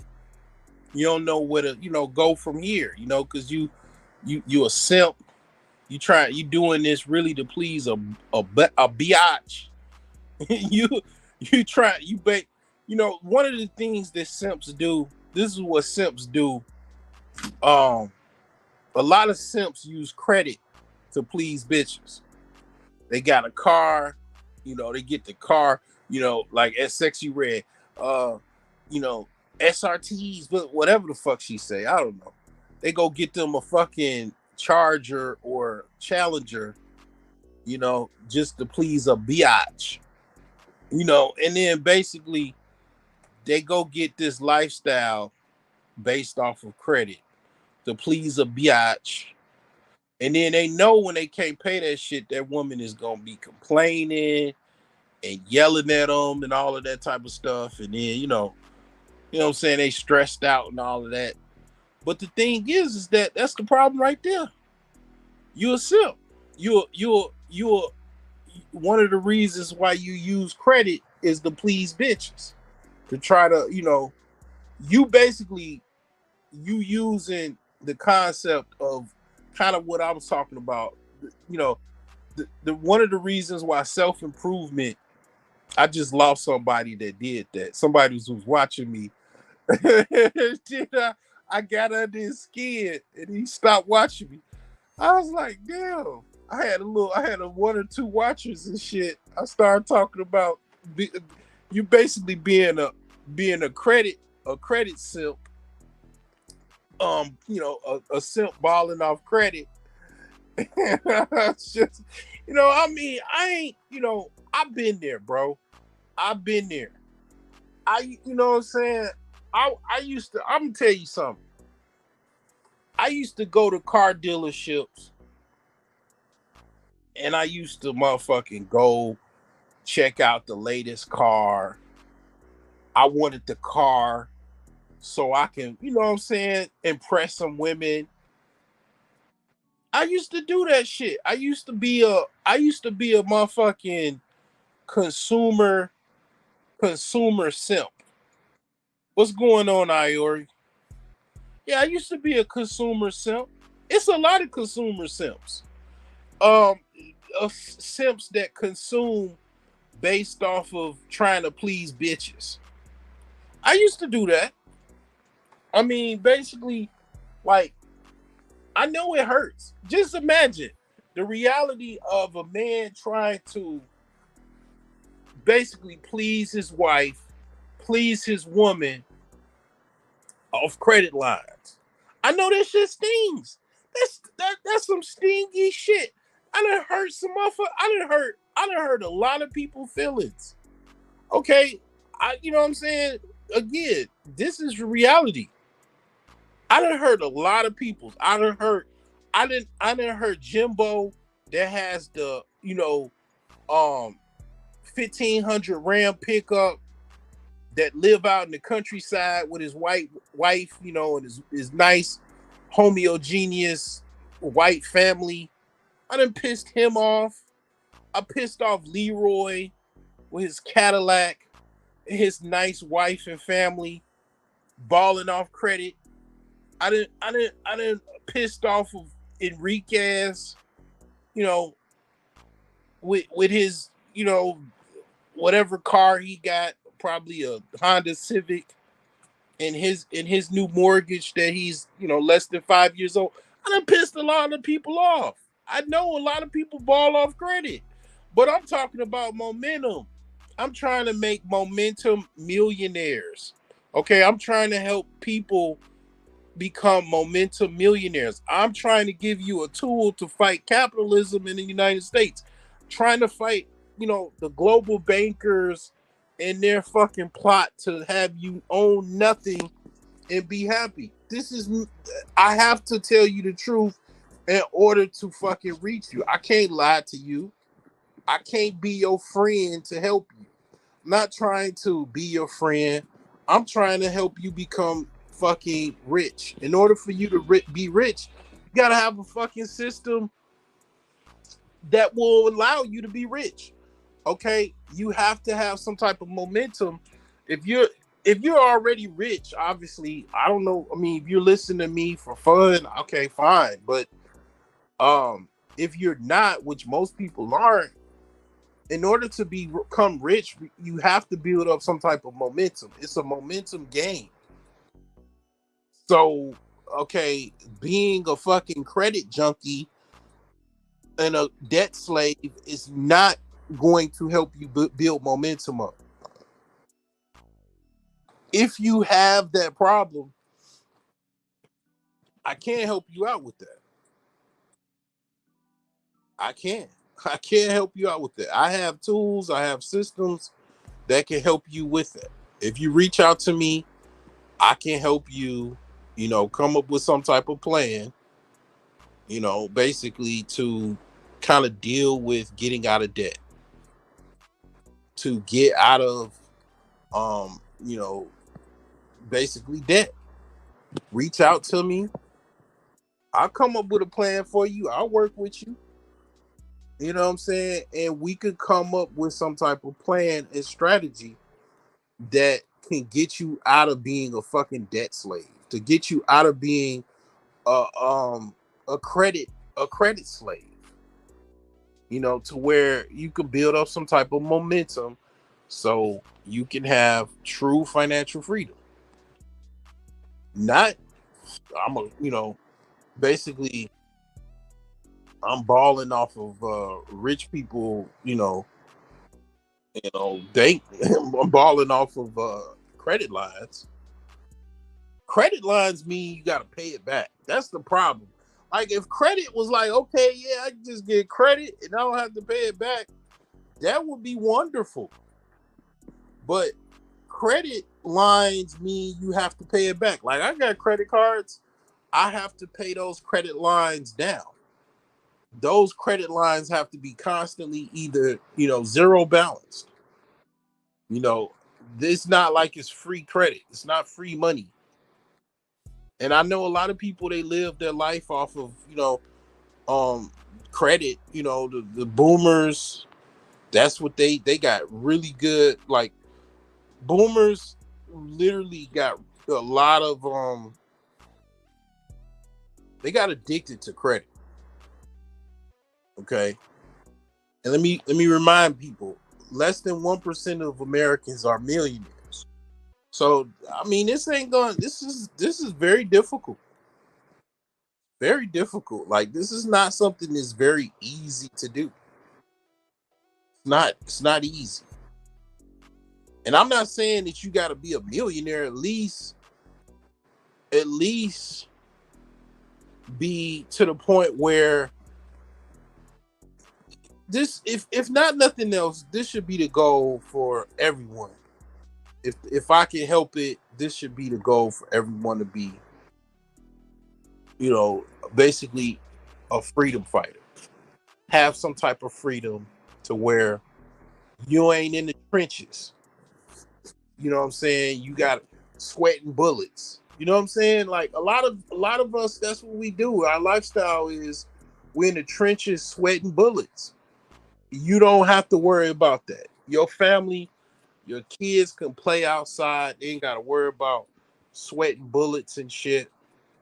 They ain't gotta worry about, you know, Nuck Nuck and Peanut and them around the corner and they kids trying to beat them up, chasing them from school and shit like that.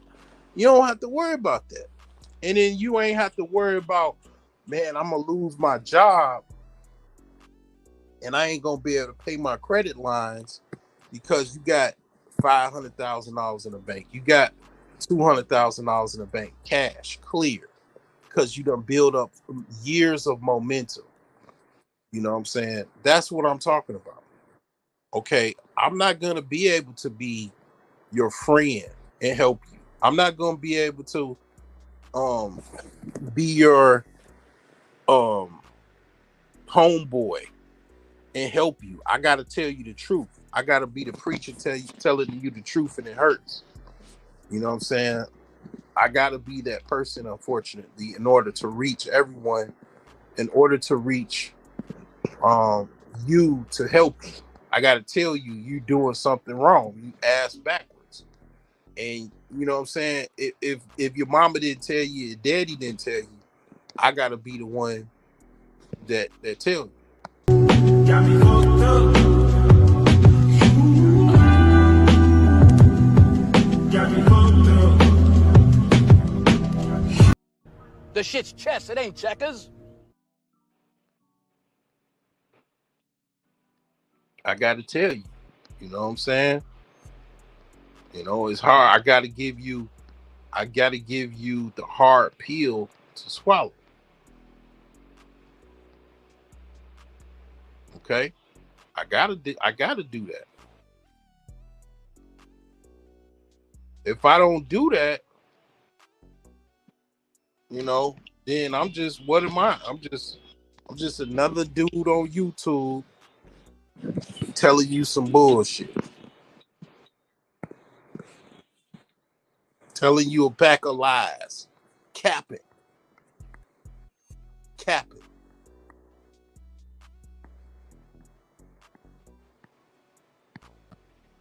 Stop the cap.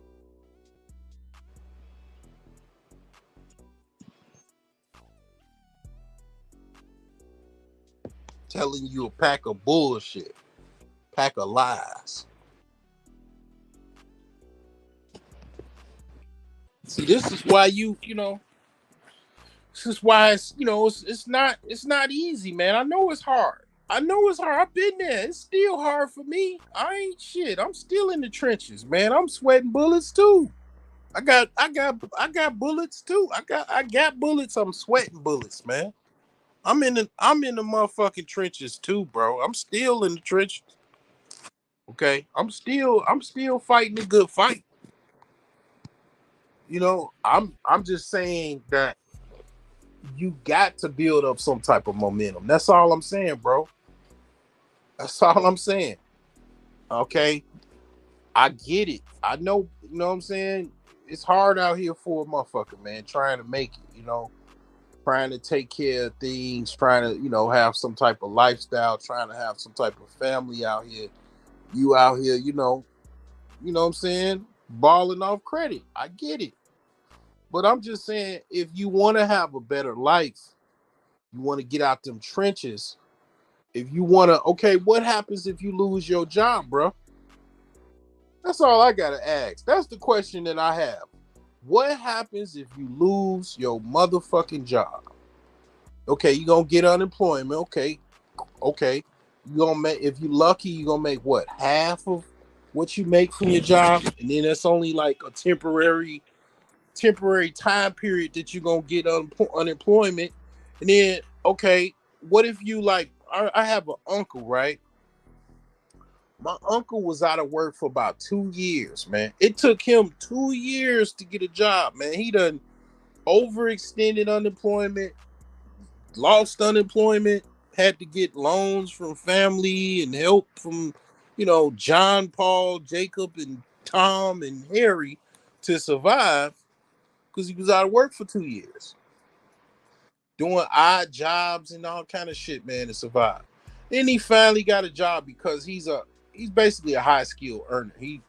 He's a, you know, corporate exec. He used to making, you know, 6 figures.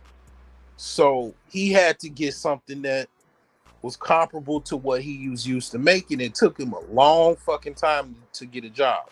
Finally found a job. Okay. But everything he damn near, you know, had, he lost. And he was so far in debt by the time he, you know, eventually found a job. It took him a long time to get out of, you know, get, you know, caught up because he was out of work for so long. Like, that's what I'm talking about. Like, if you have it to where your lifestyle consists of you basically living off credit because you know what I'm saying, leveraging your job, right? because it's based off of you having a job, that's where you fucked up. That's why I have to ask you, what happens if you lose your job, my brother? what happens? What happens when you lose your job? Literally. If that answer does, I know that, and I know y'all think of that. Y'all be thinking that, because you literally, like, this is how people fool you, right? This is how they get you, right? That's how people get got. So people be living this lifestyle with credit. You're not free. You really in the trenches, but because you can get what I call rich people's money, which is credit, you're thinking that you're a freedom fighter. And that's why you look down about, like, people be looking down on people and all that type of shit. But you really, this is your reality. That's your actual reality. But when you get these credit lines, you get, a mortgage. They give you a mortgage. They give you $15,000 credit card limits, $50,000 credit card limits, and you get the, Range Rover with the car note and the high insurance bill and all of that. Then that's when you want to go get your gun and blow yourself away, because you're really in the trenches. Because this is really your reality, but you kind of live like this, because basically you're mimicking rich people or well-off people, because this is what most people do. This is what most people do in America. They live a life higher than what their reality is. Because this really should be based off of, like, let me tell you something, and I've said this before. It's other places that they don't have credit like America has. They don't have any possibility of credit. Whatever cash you have on hand, that's what your credit is. That's where you can live. So that's why, like, you go to other countries and you living in people living in a metal shack, or they call them shanty homes, or shanty. They even have like shanty towns where people living in wood houses, like shacks and metal houses with a metal tin roof and shit, because that's all they got. There ain't no credit. Ain't no fucking, like, I'm gonna get a motherfucking mortgage and go get me a house, you know what I'm saying, and pay it off. No, they don't have no system like that. A lot of places in Africa, they don't really have credit like that. A lot of places in the world, they don't have that reality to, or that ability to be able to live a different lifestyle than what they inordinarily can afford. Because it'll be a lot of people living in different places, like, whatever, Detroit, Gary, Indiana, wherever you don't really want to live. It'll be a whole bunch of people living there if that's all they have.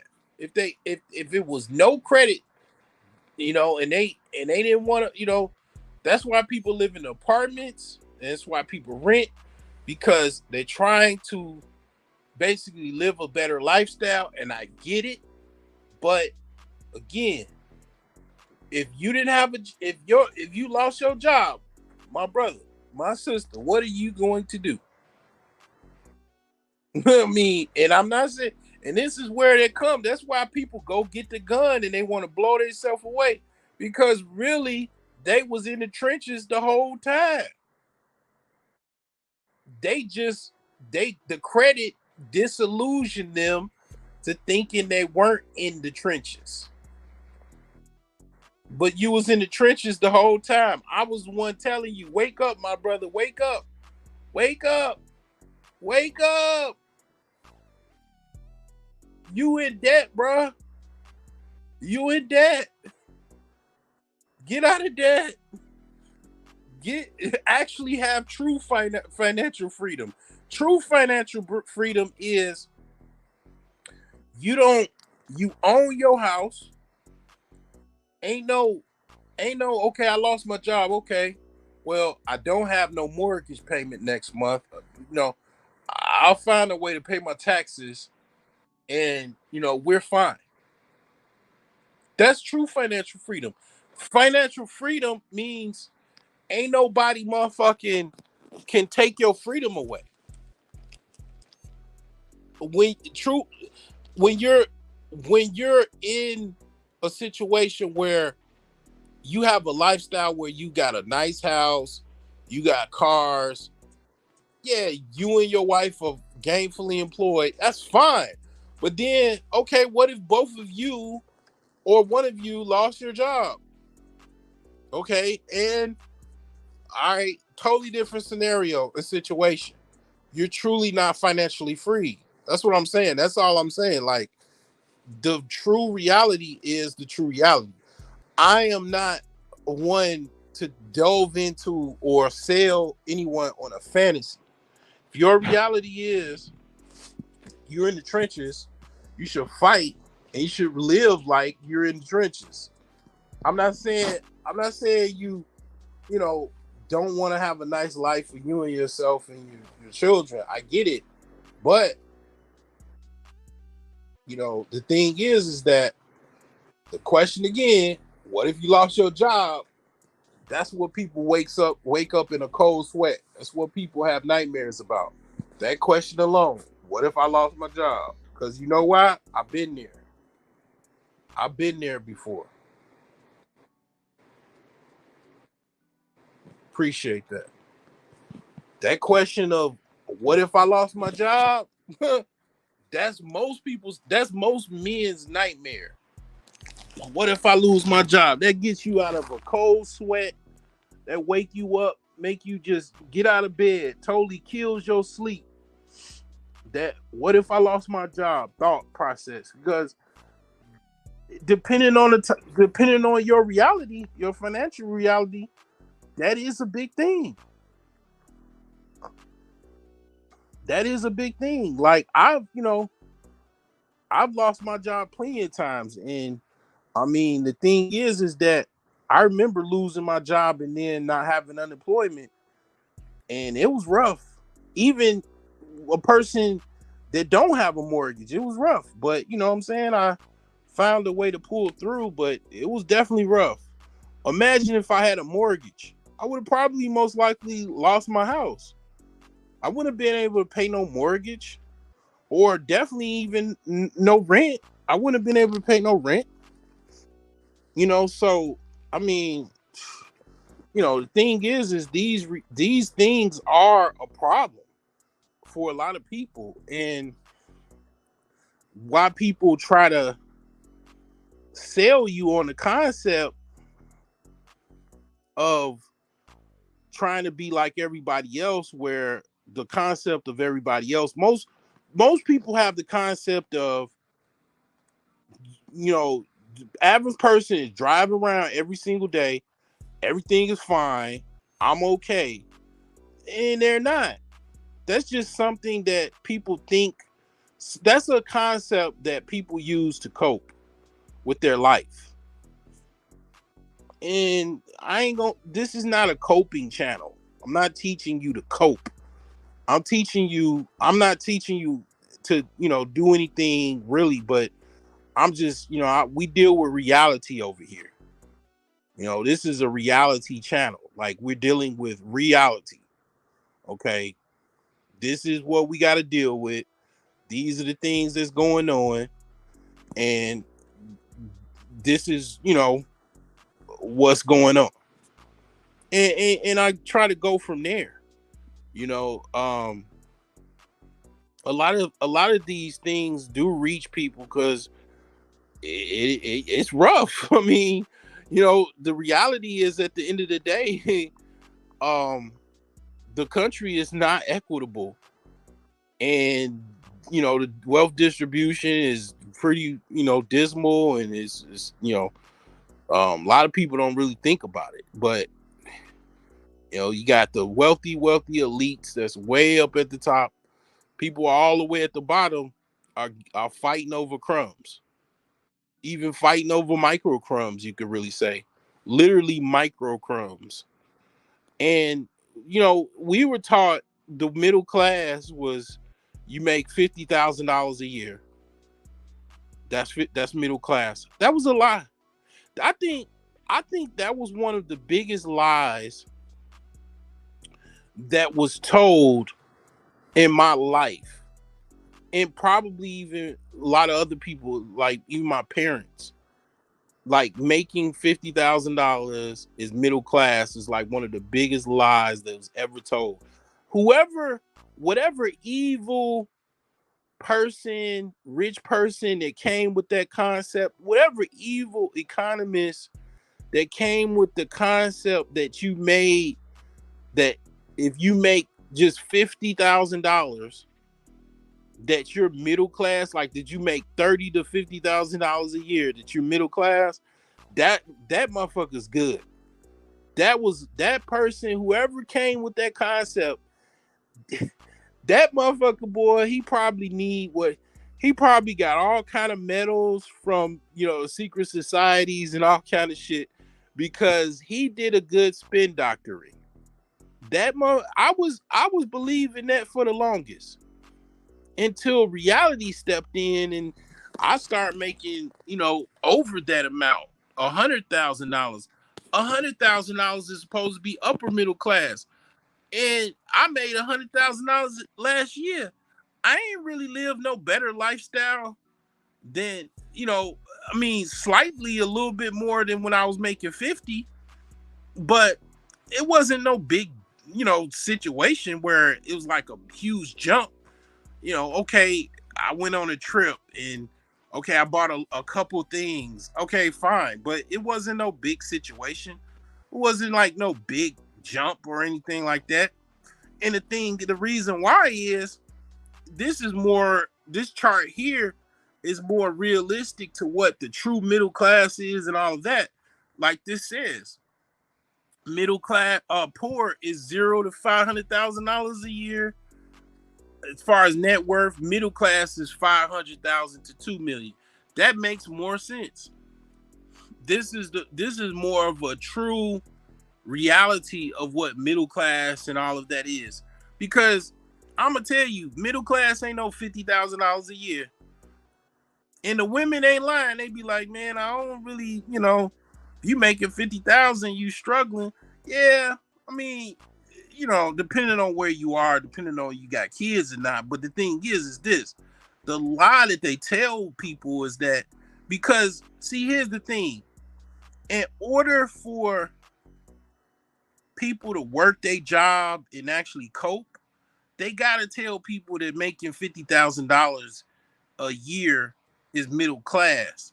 Because you would, if $50,000 a year was really like it's supposed to be, you're poor, really, a lot of people wouldn't have that much of incentive. They wouldn't feel any pride about them go to work. And then they would strive to make more, and they would ask, here's the key thing here. They will also ask for more money. They will ask for more higher wages and salary than being acceptable with making 50,000, because 50,000 is so quote unquote middle class. That's what they teach you in business school. That's what they teach you when you go to college and take economics. They say $50,000 is middle class. And it's totally indoctrination. It's totally programming. And it's programming, like I said, I think it's just something for people to just basically continue to be poor, basically. Okay, so again, in this channel we deal with financial reality. Okay, financial realism. This is a channel based off of financial realism. What's really real, what's really true, not fake or a pack of lies and all of that type of stuff. So anyway, I've said quite a bit. I'm gonna let you kind of chew on this one. I'm a go and close this one on out. I definitely appreciate all those that stop by. If you are able to support, your support is greatly appreciated. I am definitely not rich. So any support is greatly appreciated. Definitely like, share, and also subscribe as well.